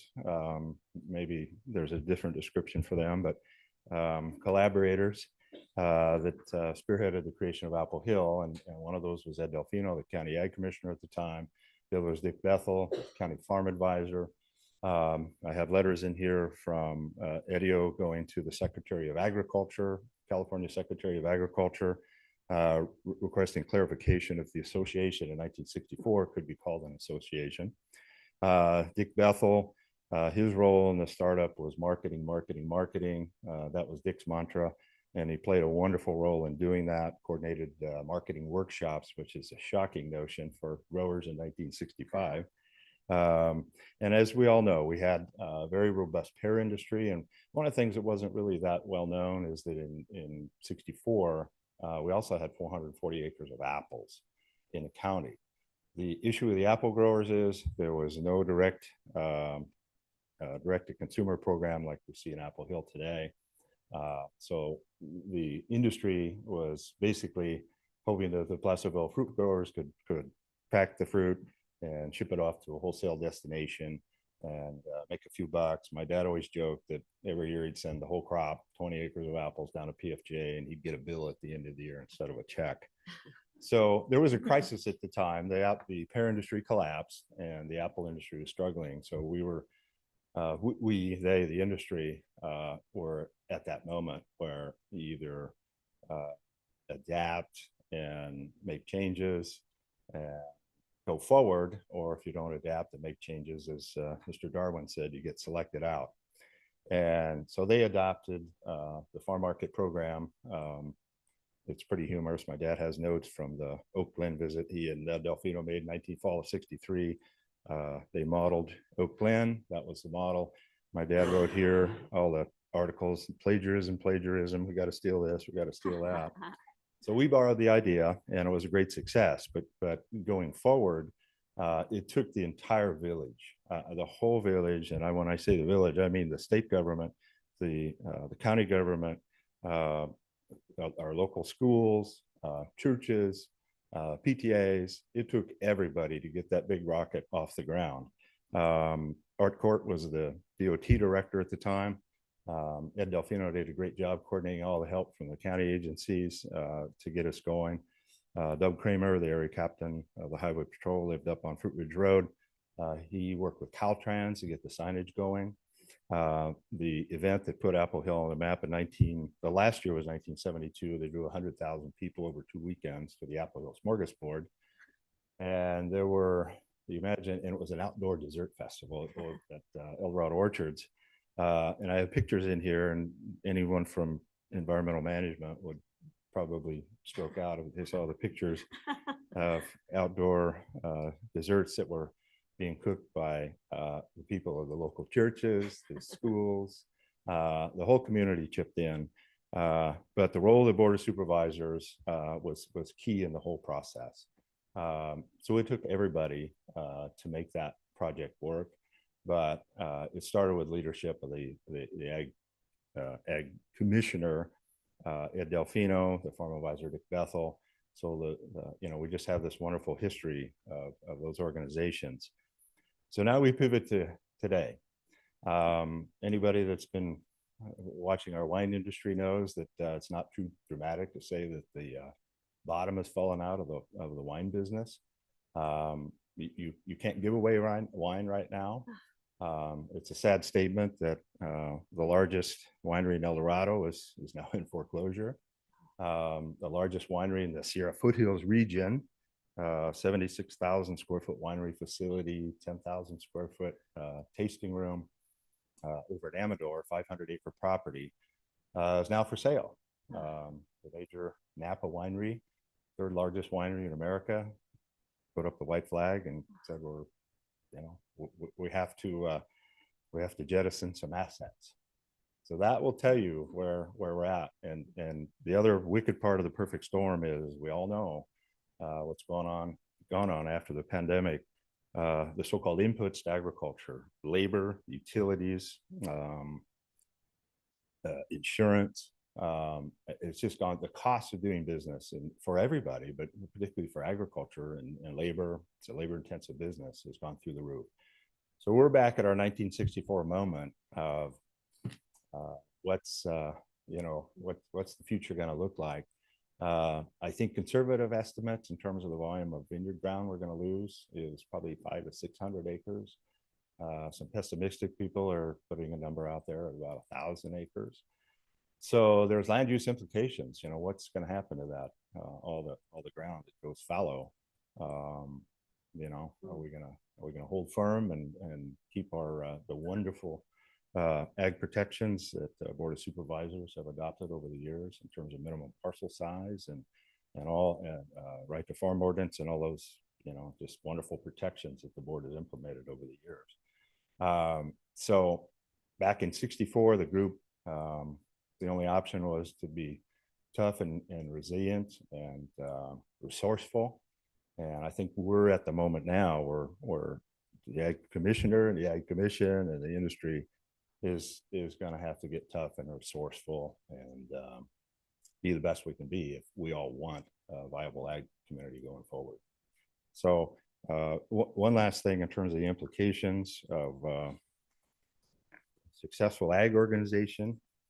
I'm proud of all these guys. So this article from the Sacramento Bee, 1972, Apple Hill Fights Inroads of Development. And so that was really the first start of the conversation about land use planning in El Dorado.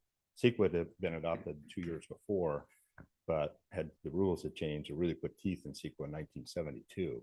And so the whole land use planning process in California was just getting going. So it was not in the consciousness of probably people in California, but particularly in El Dorado County.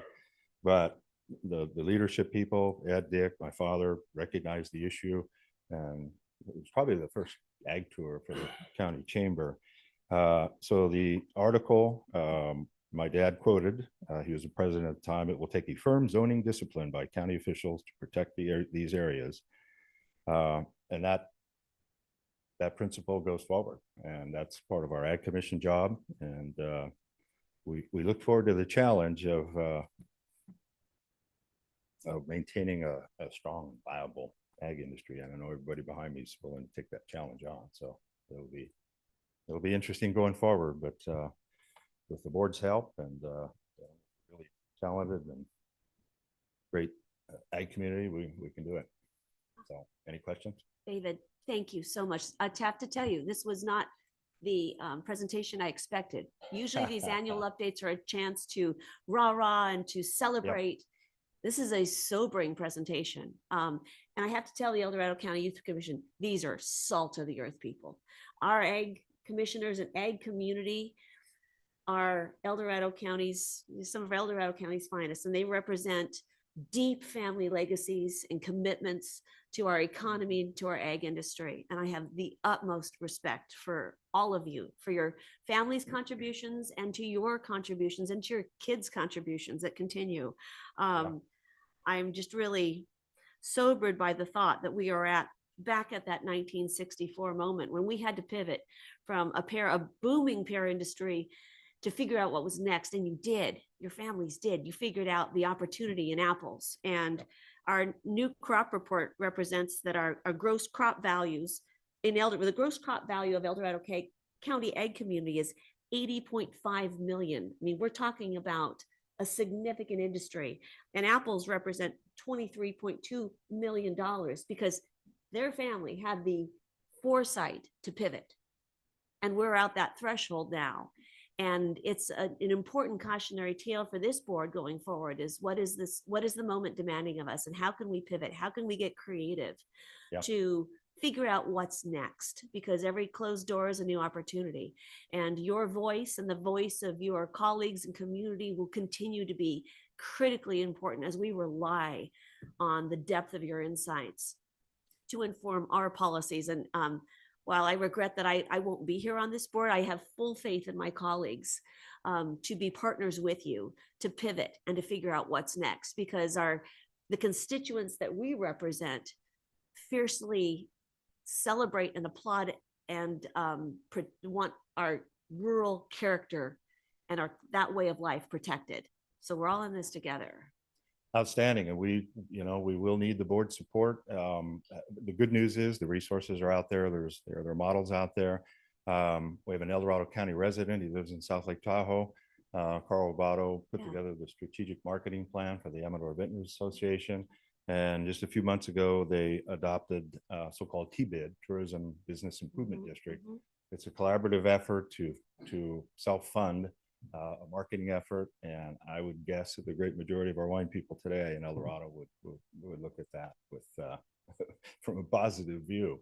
So, we need to marshal all the resources and a TBID takes cooperation from the Board of Supervisors. Well, if anyone can pivot, we can in El Dorado County. Absolutely. Absolutely. And I'd like to recognize Chuck Mansfield. Congratulations. He's one of our newest representatives to the EID Board of Directors, and delighted to have the voice of ag representing and securing our water resources, which is a critical part of our ag industry and our quality of life. So thank you so much for this presentation. Are there any questions from my colleagues, first of all? Any questions or comments? I just want to say something. Thank you. Tim, my cousin Nielsen, cattle ranch industry he represents. So thank you for all your hard work and stuff, especially supporting our family, its heritage throughout the years, especially when our family goes back to the early 1800s, when we had one of the oldest vineyards that was in Frenchtown area in 1860, and a bottle of wine went to President Watkins Vineyard. So that's there's pretty a lot of family incredible. history, That's and then pretty they have that incredible. light that went through there and wiped all those vineyards out way back when. So anyway, I want to thank everybody for all your hard work and your dedication to this county. Thank you. Madam Chair, I have two questions. Number one, you mentioned a panel discussion on the history of ag. He mentioned it, yeah, David and did. it sounded like it was this Friday, right? Yeah. I'm presenting with them. We're presenting to the Renaissance Society on Friday. Oh, nice. And lovely. so Pat Waddell has organized us to present ag and talk about great. its importance, its history in El Dorado County. And is that something that the public is invited to attend, or I is think that the Renaissance Society talks are open to the public. I can look and see if there's a link and get you the information. Okay, that would be great. In fact, I know they're open to the public. Yeah, I because- think so. That's an interesting society. Yeah, very Because interesting. he's talked about being, we could go to any of the other ones too. I think it's Great. once a month. Okay. And then my only other question is, you touched on it in your presentation, that the commission has reviewed 3 different cannabis applications. I'm wondering, could you give us a synopsis kind of how the commission generally feels about cannabis? So I want you to keep in mind, and this is something that's been very hard for the public to understand. They come in, they talk about water, they talk about, smells, they talk about, all of this. But all the Ag Commission can weigh in on is how is it going to affect agriculture?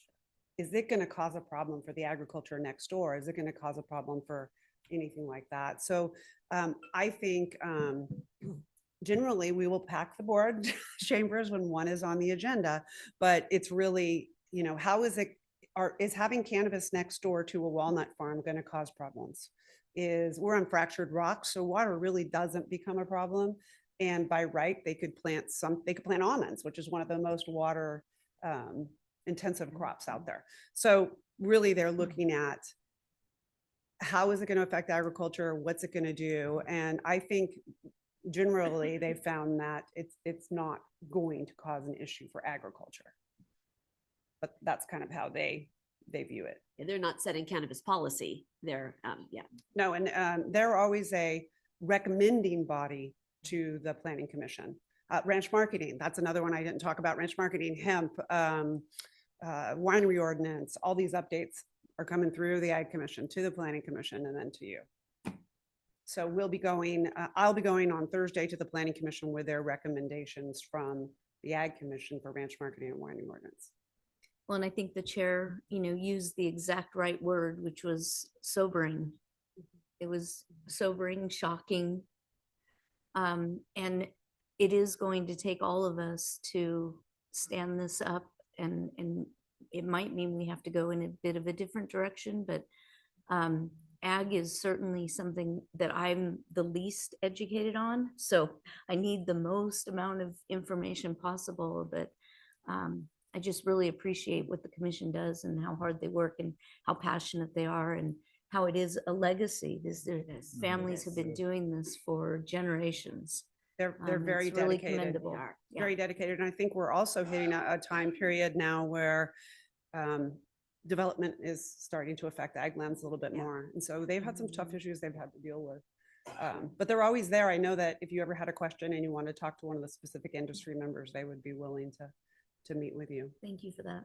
I'll take you up Any on other it. questions, comments? Any comments or questions from the Youth Commission? Karen? I was curious, this is more of a broad question, but when it comes to like the produce and the profit from the produce, is most of that coming from local sales and like the tourist industry, or is a lot of that coming from like exporting to the Bay Area or other places?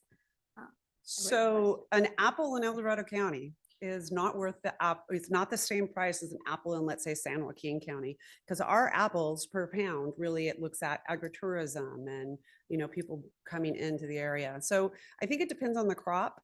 We do have a few, just a very few. So the majority of them are selling in the county.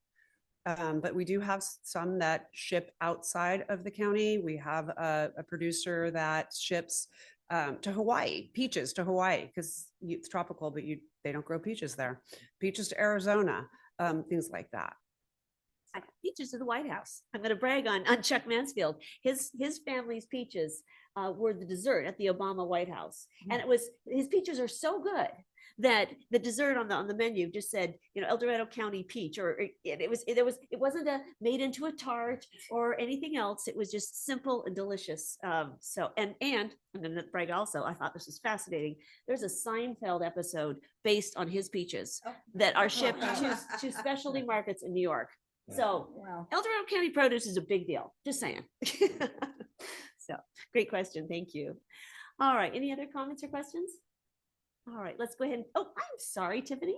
That's okay. Just with the Youth Commission being here, I wanted to kind of pull this conversation all the way back to policy. So we have what is an emerging issue within our community and a very important part of our economic sector. And the board earlier this year adopted a new strategic plan. And in that strategic plan, there is direction to develop an economic development strategic plan. And ag is going to be a key element in that strategic plan. And with that policy direction that the board will ultimately adopt, you have what begins the makings of the dedication of staff resources, the mind trust to start from a government level, engaging in solving the issue. So the wheels are already turning, and we'll be prepared to adjust and meet them where their needs are. I love that we are anticipating that and collaborating with them in this moment, in this pivot. So thank you so much for bringing that back around to what's on our horizon at a local government level to meet the moment. Thank you so much, Leanne. Let's go ahead and take public comment on this item, Kim. Now taking public comment on item number 32. Individuals will have 3 minutes to address the board. The timer will notify you when you have 30 seconds remaining, and again when your time is up. Public comment will be taken first from those participating in the boardroom and then from those participating through Zoom. For those participating by Zoom, please make sure you unmute yourself when called upon. If you're joining the meeting by phone, press *9 to indicate a desire to comment. If you're joining by Zoom, press the raise hand button. Please voluntarily state your name for the record. Good morning, Michael. Good morning, board, and welcome, youth commissioners. Michael Rinaldi, president of the Farm Bureau, 40-year resident of El Dorado County. First, I want to acknowledge the tremendous loss that you're all dealing with. You know, the loss of Supervisor Hydall is devastating, and I know how challenging that is for the county family and for the board to continue to push through the hard decisions with that backdrop. I know that's very difficult. I want to acknowledge the work that Leanne Mila has done as your ag commissioner. She's really knocked herself out.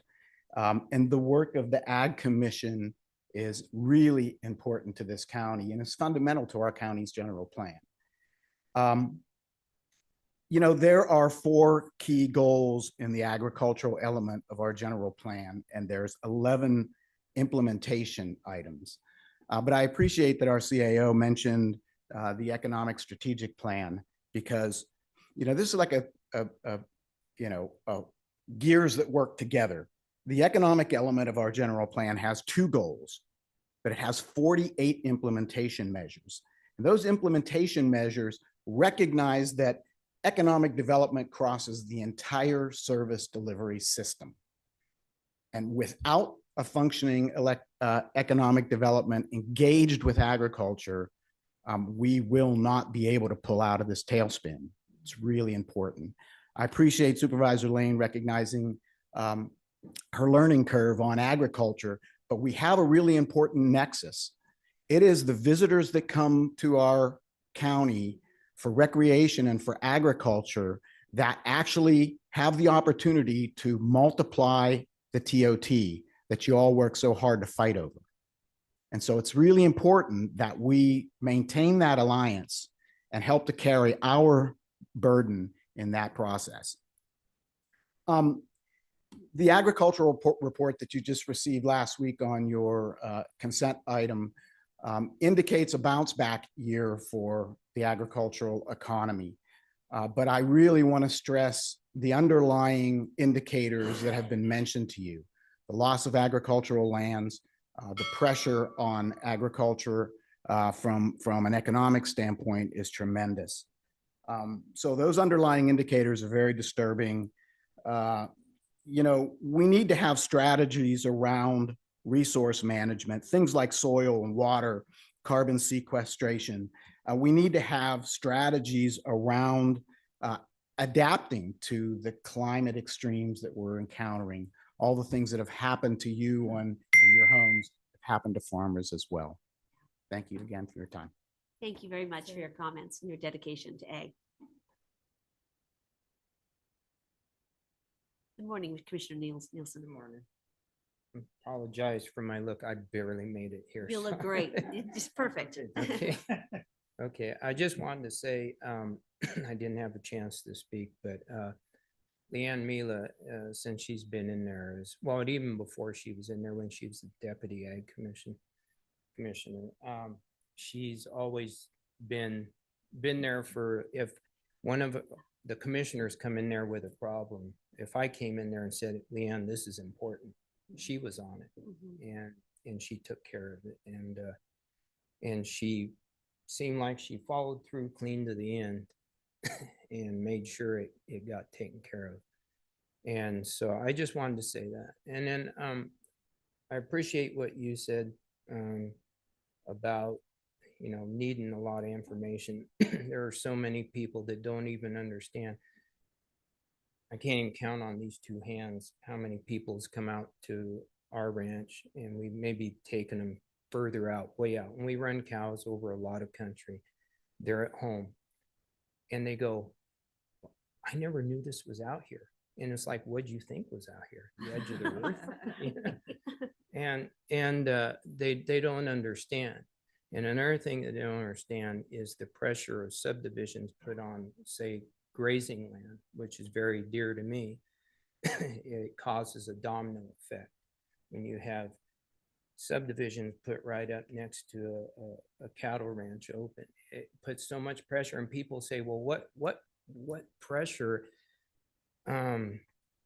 It's everything. You know, you got a major subdivision, a lot of people right next to you, and it's just, you can feel the pressure on you constantly, and people, and of course their dogs chasing cattle, and that's the old, but it is very important to us to protect, and I don't like to use the words open space. It's ranch land to me, and you know, they use this as like, well, you're open space, we use you as open space, and it's like, that's nice.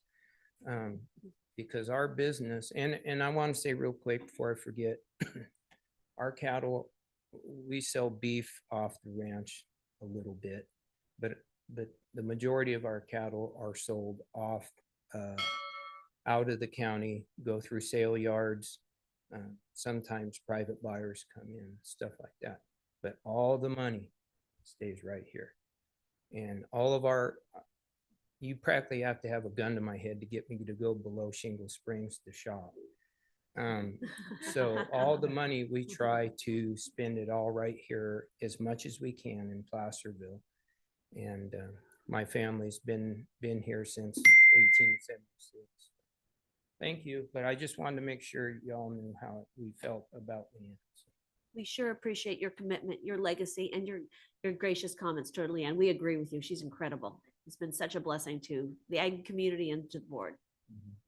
Wonderful. Thank you so much. Any other comments? All right, let's go online, Kim. Now taking public comment from Linda Campbell. Welcome back. Everyone, Linda Campbell, El Dorado Hills. First, I want to say thank you to the Ag Commission for their time on the commission, but also all the work they do on their farms and their ranches. Apple Hill isn't the only focus and benefit for our county. I know a lot of people that have come to our county because they can create their own small boutique little farms, and they have produce that they sell at local county markets, or they come up with items like jams and jellies, and they can showcase them at the fair and they can sell them. Those are the kinds of things that I look for and support, and that stems from what's been done from the ag community with some of the larger farms and ranches. Within our general plan, the dynamic of space and character, I believe, is defined by our ag community. What you do benefits us all in many ways. There are a lot of people that strongly support you and are willing to stand alongside you within this county. Make sure you get information out so we know where assistance is needed. Also, I just hope that new youth interest can expand into ag so we can maintain it in the future. Thank you again for all you do. Thank you for your comments. There's no additional public comment. All right, we'll bring this back to the board. This is a information item only. No action is taken. So just deep gratitude from the board for your continued service. And we look forward to being a collaborative partner with you to figure out what's next. Thank you all. All right, it is now a little after 11. So at this time, the board will now recess into closed session to hear items 33, 34, and 36 as specified on the agenda. And anyone who wishes to provide comments concerning these matters may do so at this time.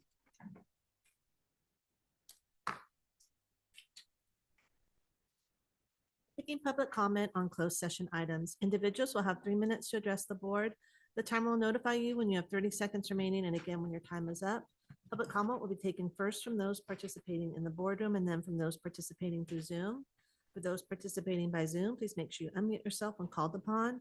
If you're joining the meeting by phone, press *9 to indicate a desire to comment.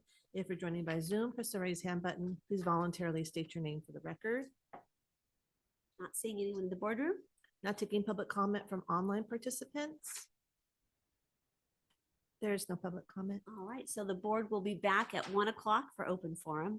And at this point, we'll say our goodbyes to the El Dorado County Youth Commission 24-25. It has been an absolute pleasure to have you with us. This morning, you were amazing. And we look forward to hearing your report out in the spring to understand the great work that you are embarking on behalf of the youth of El Dorado County. So we thank you for your dedicated service. It's a pleasure to be with each and every one of you today and hope you've enjoyed it. Yeah.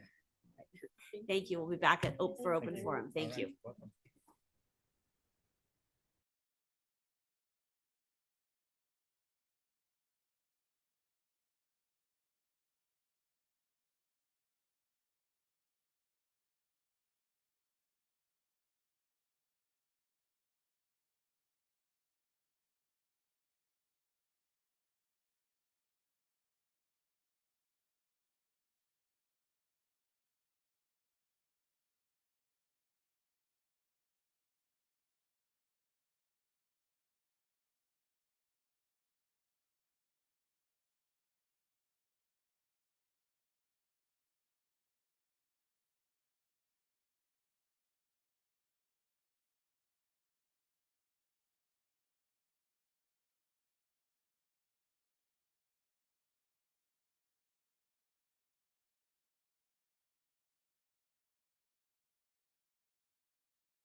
All right. Well, good afternoon, El Dorado County. We are back.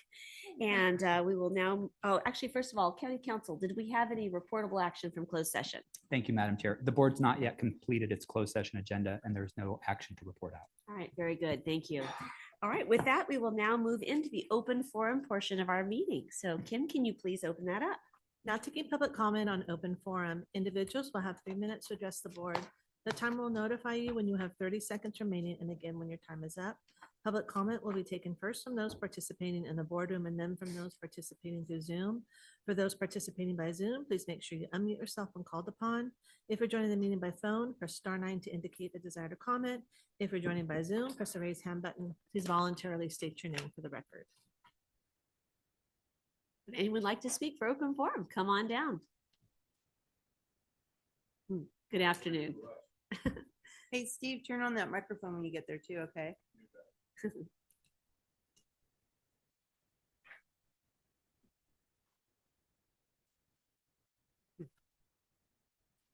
Push that. Turn screen. Perfect. Good afternoon. Do I get paid for doing that? Nope. Come We'll on. double your pay. Which is nothing. Good afternoon. I don't want to waste my time here. Glad you're all here. I'm Steve Ferry from El Dorado Hills. I presently serve on the El Dorado Hills CSD Board of Directors. However, I am not here representing that organization. These are my beliefs about some issues, and I have 3 points to make. In 1992, the formation documents were created for Serrano with 6,100 plus housing units approved. Within that document, you have a copy now, or you're getting a copy here in a moment. Started at 5, we don't have this. In any case, the developer was granted $2 million for parks from the Mello-Roos bond funds. The developer agreed to supply 3 key in the door parks. Village Green Park and Allen Lindsay Parks were completed at the expense of $2,200,000 and finished 10 years later in 2002. No more Mello-Roos was available for parks.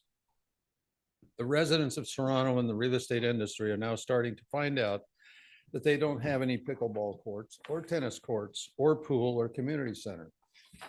Fast forward to 2007. Kirk Bone thanks the CSD for allowing El Dorado County to reduce their park impact fees by 1/2, a savings of $15 million for the developer.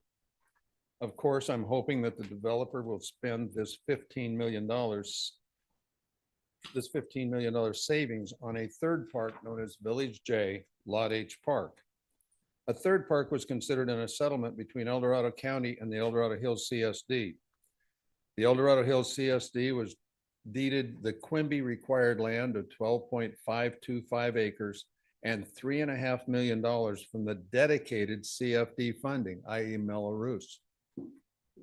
The Mello-Roos bond would have had to have all residents of Serrano vote to use those funds to comply with the formation documents, and that was not done. I believe the developer still owes for a 12.5 acre key in the door park. Mr. Livingston, I believe that you participated in this settlement between El Dorado County and El Dorado Hills CSD and Parker Development. You must have known that there were no Mello-Roos funds available and that the responsibility for building this park fell directly into the hands of the developer. Have you made El Dorado County culpable in this travesty? I'm sure we will meet again about this issue, and you now have a courtesy heads up. Thank you. Thanks for your comments. And you have documents there to support some of this. Thank you.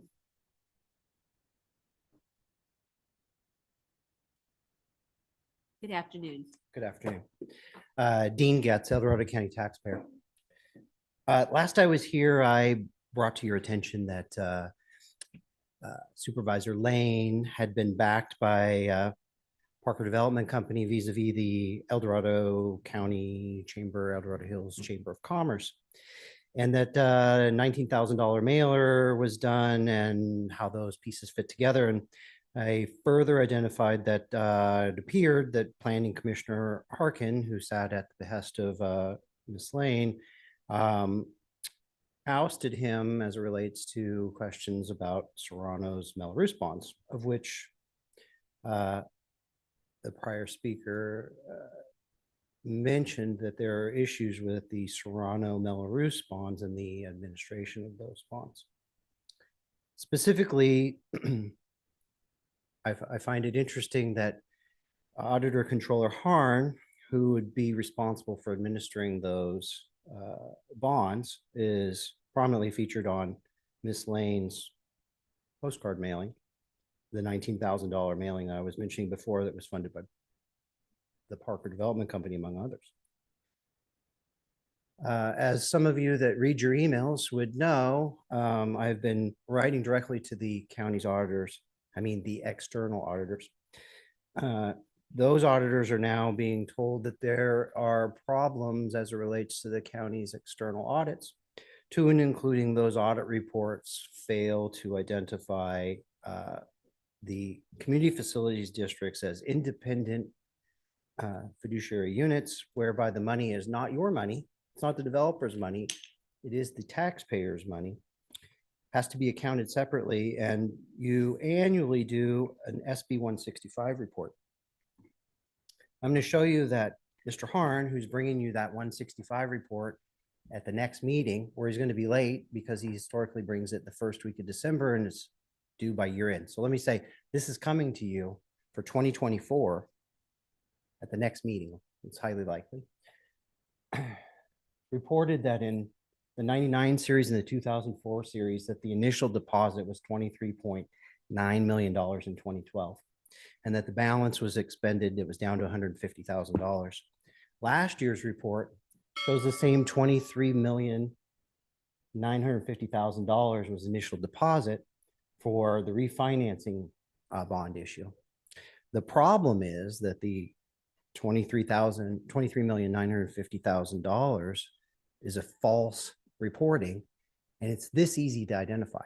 You pull up the SEC regulated bond offerings, and you can find in those bond offerings what the usage dollars were, and it isn't $23,900,000. Thank you. Many millions more. Thank you for your comment. Thank you. Is there anyone else that would like to speak? Seeing none, we'll go online. Now taking public comment from online participants. Now taking public comment from Corinne DeLuca. Good afternoon. Hi, I am, oh, I don't know why my camera's not working. I apologize. I am calling because I'm concerned. I live in Myers and I'm concerned about the lack of snowplowing that's going to be happening up here. We are already, just the first snowstorm, we are already experiencing difficulties. And I know that there was the November 7th meeting. Unfortunately, I was out of town, but I'm concerned. And I want to know what kind of actions are going to be taking place to have the plowing actually happen. So, because I'm a school teacher and I need to be able to get to school. Right. Well, I'll be issuing a statement when we're done with open forum. Thank you for calling in. All right. Thank you. Now taking public comment from 525. Good afternoon.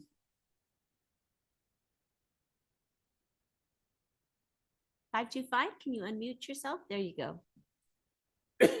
Hi, sorry. Well, this is Leo Bennett Koshan, Pollock Pines. Been a while. Nice seeing all you folks. And sorry, John's not there.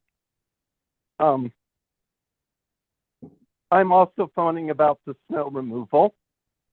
Because I live in District 5 in Pollock Pines, when I saw the news about our fellow members of our community in South Lake Tahoe, I was a little concerned because I've been focusing on caregiving, and sometimes my wife needs to go to the emergency room. And when we moved here from Shingle Springs, great job, Department of Transportation, Sly Park was always open. We always felt we could get to where we needed to be in a safe manner to address health concerns.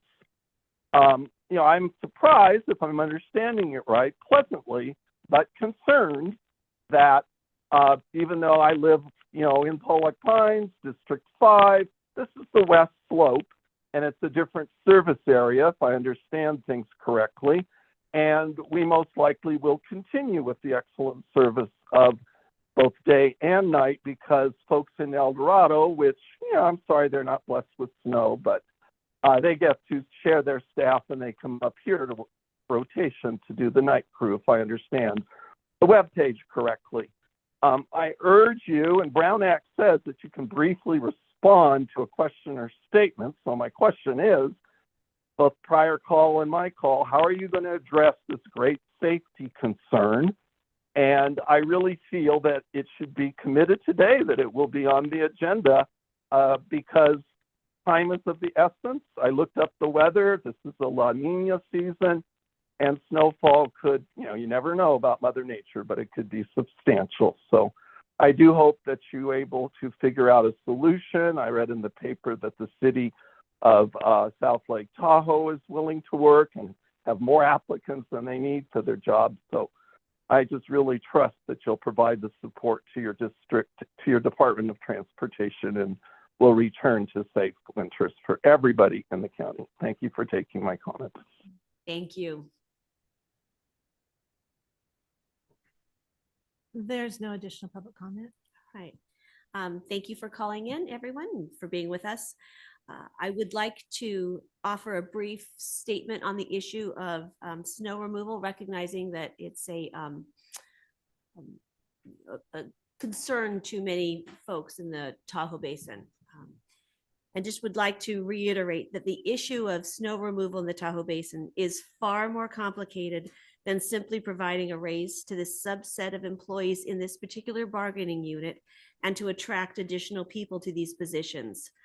But please know the Board of Supervisors will do everything possible within the county's current budget constraints to provide the highest service available to our residents.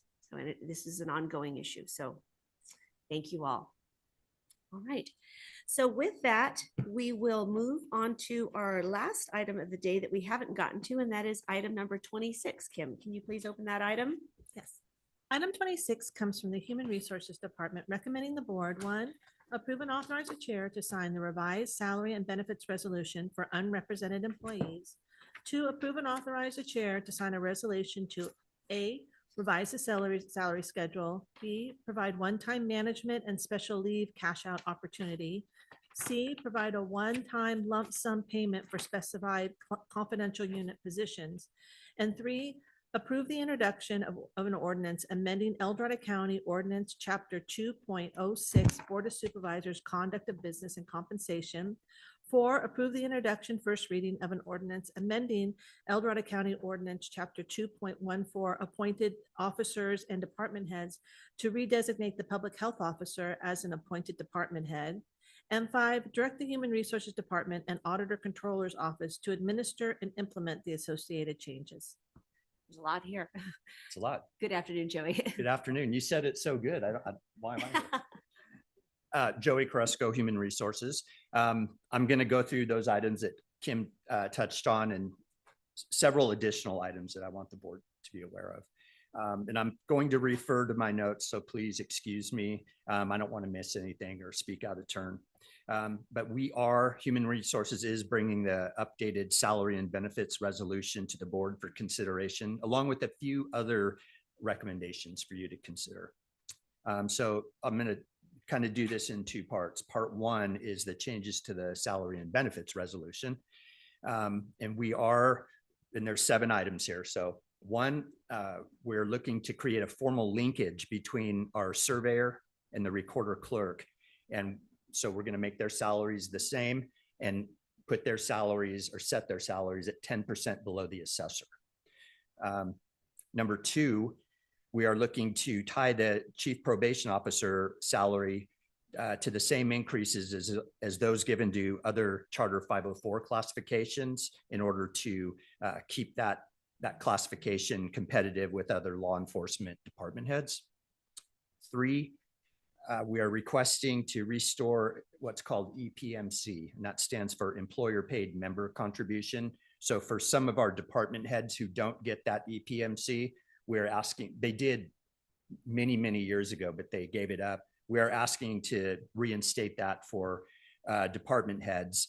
And that's just an additional portion towards retirement that the county would pick up. It's about a 4% difference. So right now the employee is paying 7% into retirement. For these people impacted by this, they would pay 3% to PERS. And then we've added language with respect to county holidays and leaves, acting status and shift differentials. We added a provision on personal leave for UM and CO employees consistent with other bargaining units, and that is to give them an additional 16 hours of personal leave, and that would go into effect in calendar year 2025. We are asking to increase the on-call compensation. And lastly, we are asking to modify the geographic differential language to expand and enhance the benefit to staff in order to align with our goal of recruiting and retaining qualified staff. So that's part one. Part two are other changes not directly put into the salary and benefits resolution.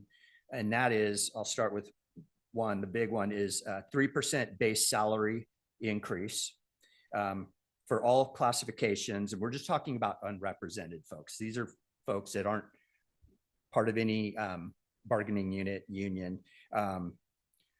We're asking for a 3% COLA increase for those folks that aren't otherwise linked to Charter 504, of course. And we are also asking to include the Board of Supervisors in that 3% COLA adjustment. And today would be the first reading of the item. On 12/3, we would come back for the second reading, just specific to the board members because your salary is controlled by an ordinance. And then 60 days after the second reading is when that 3% salary increase would go into effect for the board members. So that puts us out to February. We are asking to provide a $1,000 lump sum payment to classifications in our confidential group that are linked to represented classifications. So I think there's about 24 employees that are impacted by that. We are asking to allow a one-time cash out of half of the annual management leave or special leave that UM and CO employees accrue in a year. So for UM, they typically will get 80 hours in a calendar year. We are asking for the ability for them to cash out up to 40 hours, one-time deal, calendar year 2025 only. And then the CO employees, I believe they receive 32 hours of what's called special leave. So they would be eligible to cash out 16 hours in 2025 only, a one-time thing. And then lastly, the public health officer classification. Right now, the county ordinance doesn't list that classification as an appointed department head. However, our salary and benefits resolution does identify the public health officer as an appointed department head. So to correct that disparity, we're asking to change the ordinance so that those are aligned. So today would be the first reading. We'll come back again for the second reading on that in a few weeks. And with that, those are kind of the key items, changes in the salary and benefits resolution. But I do want to take a really brief opportunity to acknowledge the fact that we are in labor negotiations right now. And it's, I would be remiss if I didn't mention this. We have offered or talked about a 3% cost of living adjustment to many of our represented employees. With regard to Local 1 in particular, we also agreed to give them a $1,000 lump sum payment and 2 additional days of personal leave. So they already have that. I just wanted to put that out there and say that we're going to continue to bargain in good faith with all of our labor partners, and hopefully we'll get a deal soon. But that's what I have. Happy to answer any questions. Thank you so much for laying this out so clearly for us. Sure. It's very helpful. Turn it to my colleagues. Any questions, comments?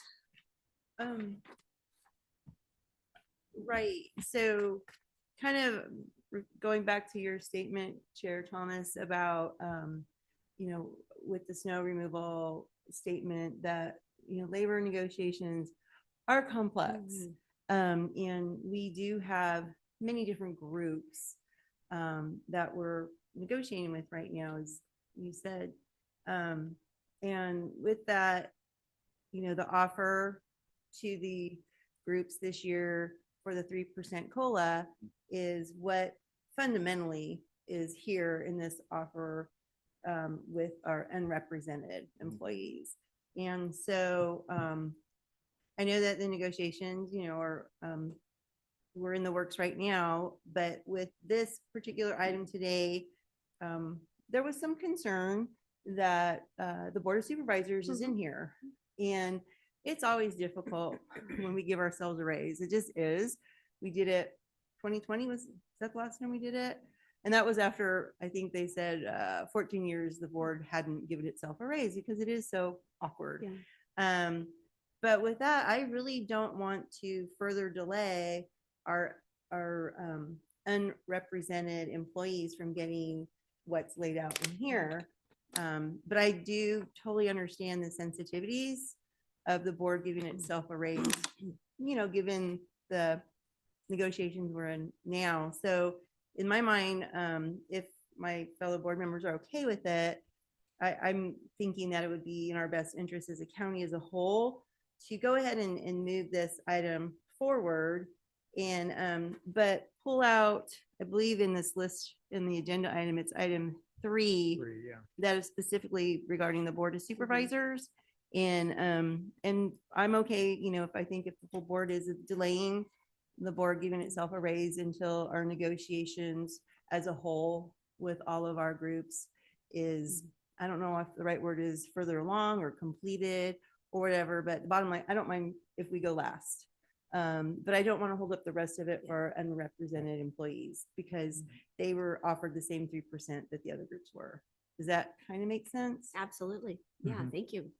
Yeah, and I think the Absolutely. employees should come first. So that's how I feel.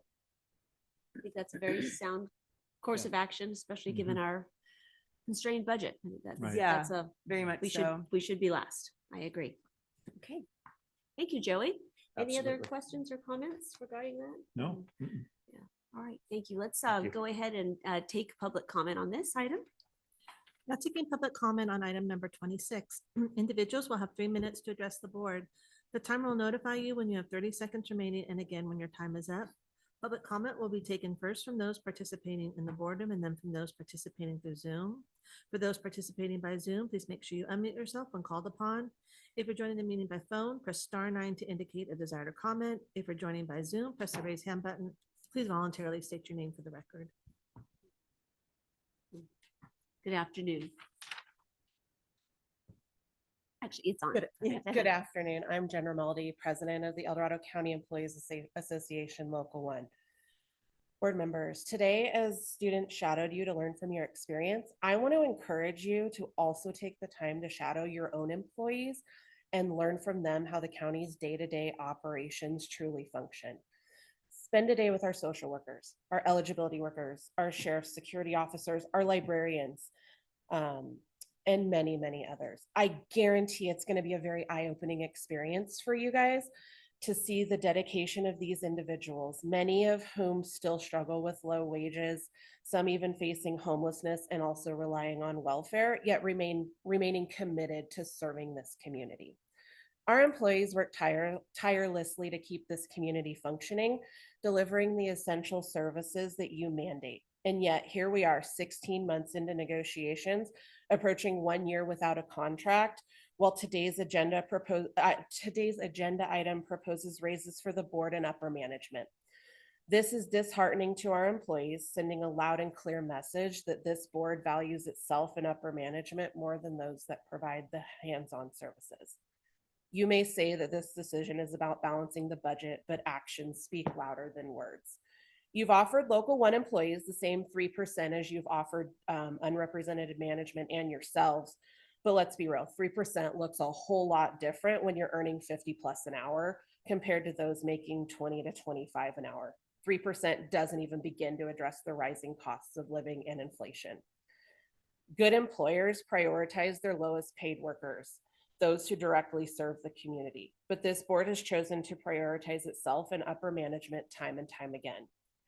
One statement in this item is especially concerning to me, and it's the statement that it is anticipated that departments can absorb this cost in their current year through vacancies and other salary savings. What this says to employees is that the board is willing to allow departments to remain understaffed, forcing existing employees to do the work of 2 and 3 people, leading to burnout and inevitably more resignations, also that you can have a raise. This is a recipe for even more turnover, putting additional strain on our already stretched thin workforce.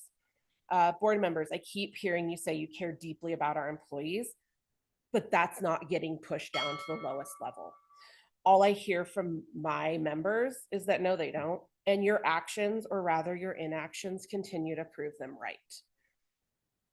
In this board item, you state it's the long-term goal of the Board of Supervisors that agency compensation be approximately equal to the median of the county's comparator agencies, subject to funding availability. This misleads the public as lower-level employees remain far from market rate wages. When we began negotiations 16 months ago, the average local 1 employee was 13% below market value, and Thank we've you only for your comments. fallen further since. We appreciate you being with us. Is there anyone else? I'm not seeing anyone else in the boardroom. All right, let's go ahead and go online. Now taking public comment from H. Keith. Good afternoon. Hi, my name's Helen. I'm the Vice President of Local 1. I'd just like to say that I second everything that Jen has said. Raise for our employees who make $20 an hour, 3% isn't much. There are some employees on this salary schedule item today that make $100 an hour. And that is absurd that those employees would be getting a raise before Local 1 employees, snowplow drivers. It's a big difference when you're talking about a percentage-based raise for somebody making $50 to $100 an hour versus somebody making under $20 an hour. Employees in Local 1, other than the step increases, we haven't had a raise since January of 2023. So we're still waiting, and this is not a good look. That's it. Thank you for your comments. Appreciate you calling in. Now taking public comment from Ruth Michelson. Welcome back. Oh, thank you. Can you hear me all right? Certainly can. Yeah, I'm going to agree with the last 2 speakers. Not something that I'm really familiar with. I mean, I didn't study this item. I was just listening while eating lunch. And I do think that it is a bad look and it's a bad practice for the higher ups to give themselves raises and give each other higher ups raises without having taken care of the lower wage people. I mean, even fast food workers today make $20 an hour. And, if you're losing people to that, and, I know that the snowplow situation, I know a little bit that it's really a shortage of staff rather than a shortage of money for not running your plows during the night. And as Chair Thomas said, it's a complicated situation, but it's really bad for morale. And I know you have a retention problem already in the county. So I would be opposed to this until you take care of the other employees. I would postpone it out of as a values issue. Thank you. Thank you.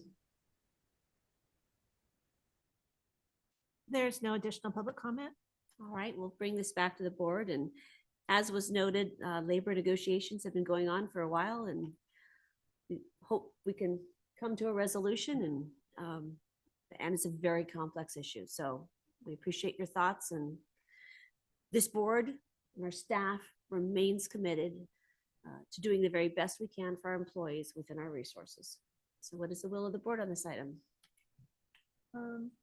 I'll move the item as presented by staff minus the item 3, which is the Board of Supervisors. I guess, do I say remove it or continue it until later? I don't know. I'm not really sure what to do with that. It's like, yes, we would like our 3% like everyone else. I've always said the board should get the same as everyone else, but we'll go last. So what should I do with that? County council, you want to help me? I'm not sure if it makes a material difference. I Okay. think that you're removing it and or continuing that particular item off calendar. I think that It's still it'll be a standing up there. standalone item if and when the time is appropriate Okay. for it Sounds to better return. just to remove it. Just to remove it then. Yeah. Okay. Yep. Is I there a just want to second? make sure it wasn't clear that, I'm not saying we shouldn't get it someday, that is all. Is I'll there a go ahead second? and second that. All right, is there any further discussion? All right. Do you need to read that back or are we ready to take a vote? Okay, perfect. All right. So all those in favor say aye.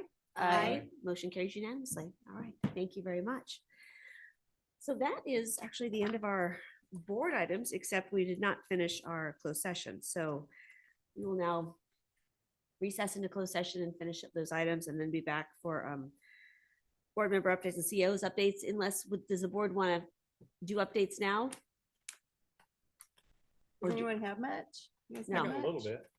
Do you want to just get them over? Let's with just do them now. Let's Yes. just do them now. Supervisor Okay. Trimble, why don't you start us off? Okay, 1017 McClintock Chamber Lunch at Red Hawk Casino Buffet. Attended that. Some of the issues that we're having, especially in federal government, working on trying to get earmarks. I'm still pushing him for earmarks, even though he doesn't do earmarks. So anyway, and then 1018 Mission to Honor Vets with John Heidel at the Foothills Church in Cameron Park. It was a great event, and it's really sad that he's not here today. He loved that event. Oh, he loved it. Yeah. And it was, we had a great time. We really did. And we ate lunch with a lot of the veterans. In fact, I ate with Sal, he's going to be turning 100 years old Wow. this next month Wow. in World War II. That's He's a amazing. good friend. I've known him over 60 years. So anyway. And then the Edwall Fall Planetary event that I had in El Dorado Hills, I attended that.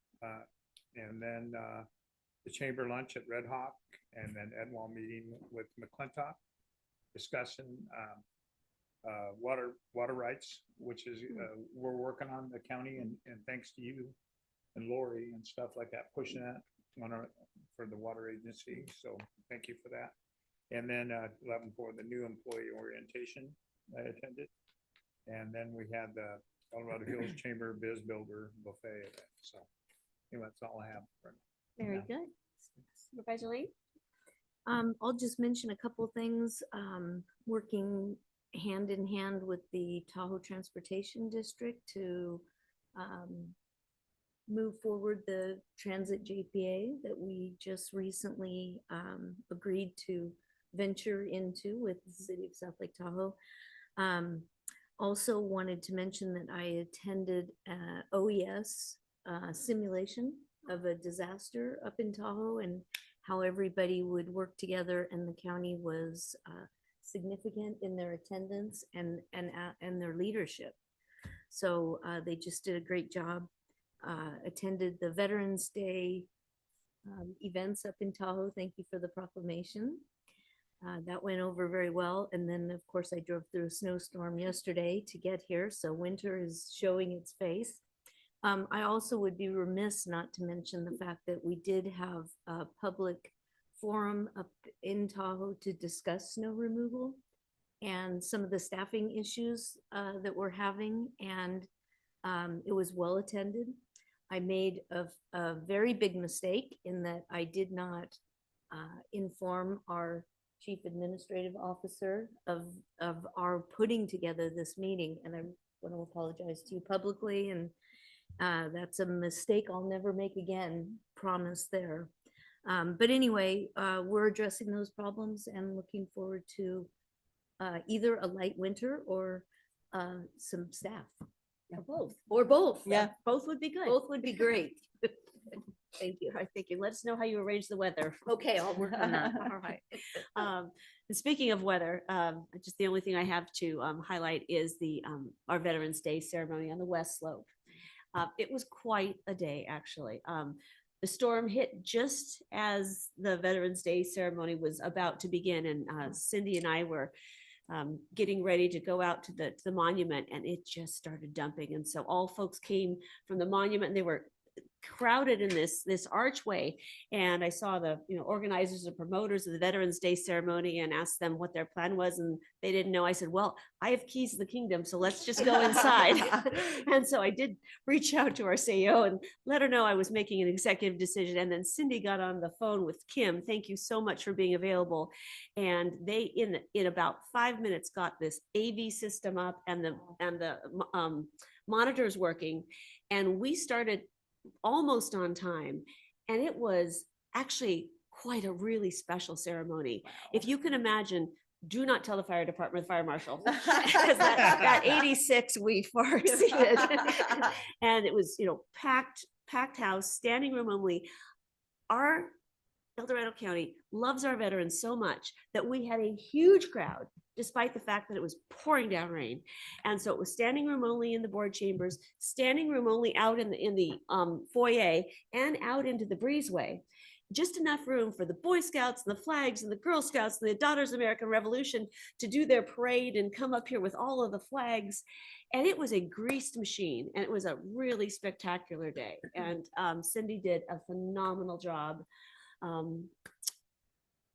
channeling Supervisor Heidel and presenting the county's proclamation. Oh, nice. So as I later talked to Captain and the promoters of the event, they said that this will be one for the books that they will long remember, because it was really special. And really credit everyone for pulling together, and for our residents for coming out despite a horrific rainstorm. So that's all I have to report. Nice. Yes. So I don't have, all my meetings were boring and regular meetings, but I did want to give a shout out. We had a county blood drive last Wednesday.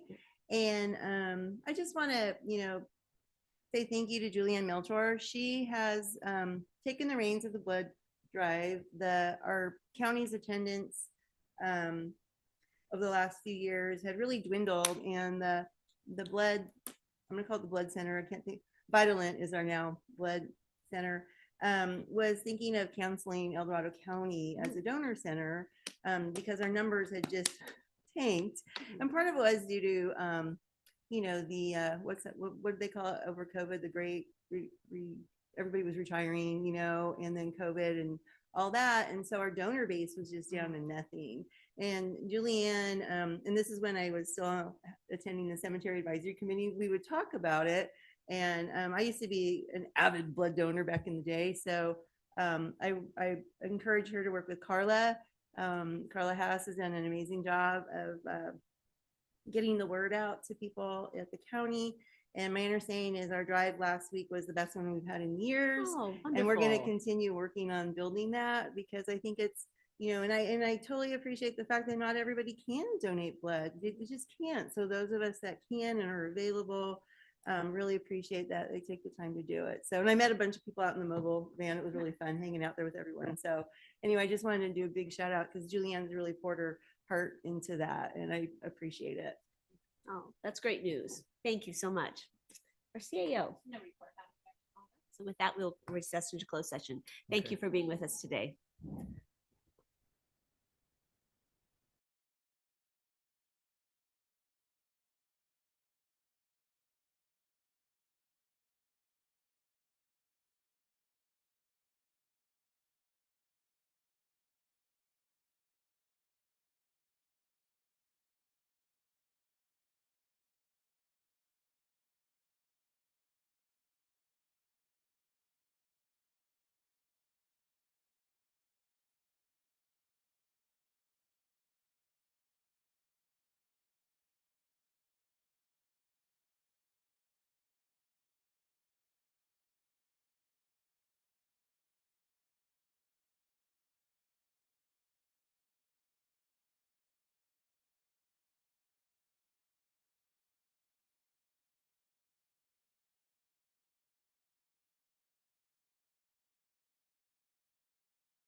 We are back from closed session and County Council, is there any reportable action? Yes, Madam Chair, the board did complete its closed session agenda. On item 33, the performance evaluation for the Director of Environmental Management. On a 4-0 vote, the Board of Supervisors approved a step increase from step 3 to step 4 of the salary schedule, effective the first full pay period following today's date. That concludes my report. All right, thank you so much. And as a reminder, we look forward to a special board meeting this Friday, November 15th, to honor the service of Supervisor John Heidel. So we invite you to join us at 9 a.m. here in the boardroom and on Zoom. That will be the only item on our agenda as we honor John's contribution to this community. So thank you for being with us today, and thank you to the El Dorado County Youth Commission. It was a great day to have them on the dais. So we wish you a good afternoon. Good night.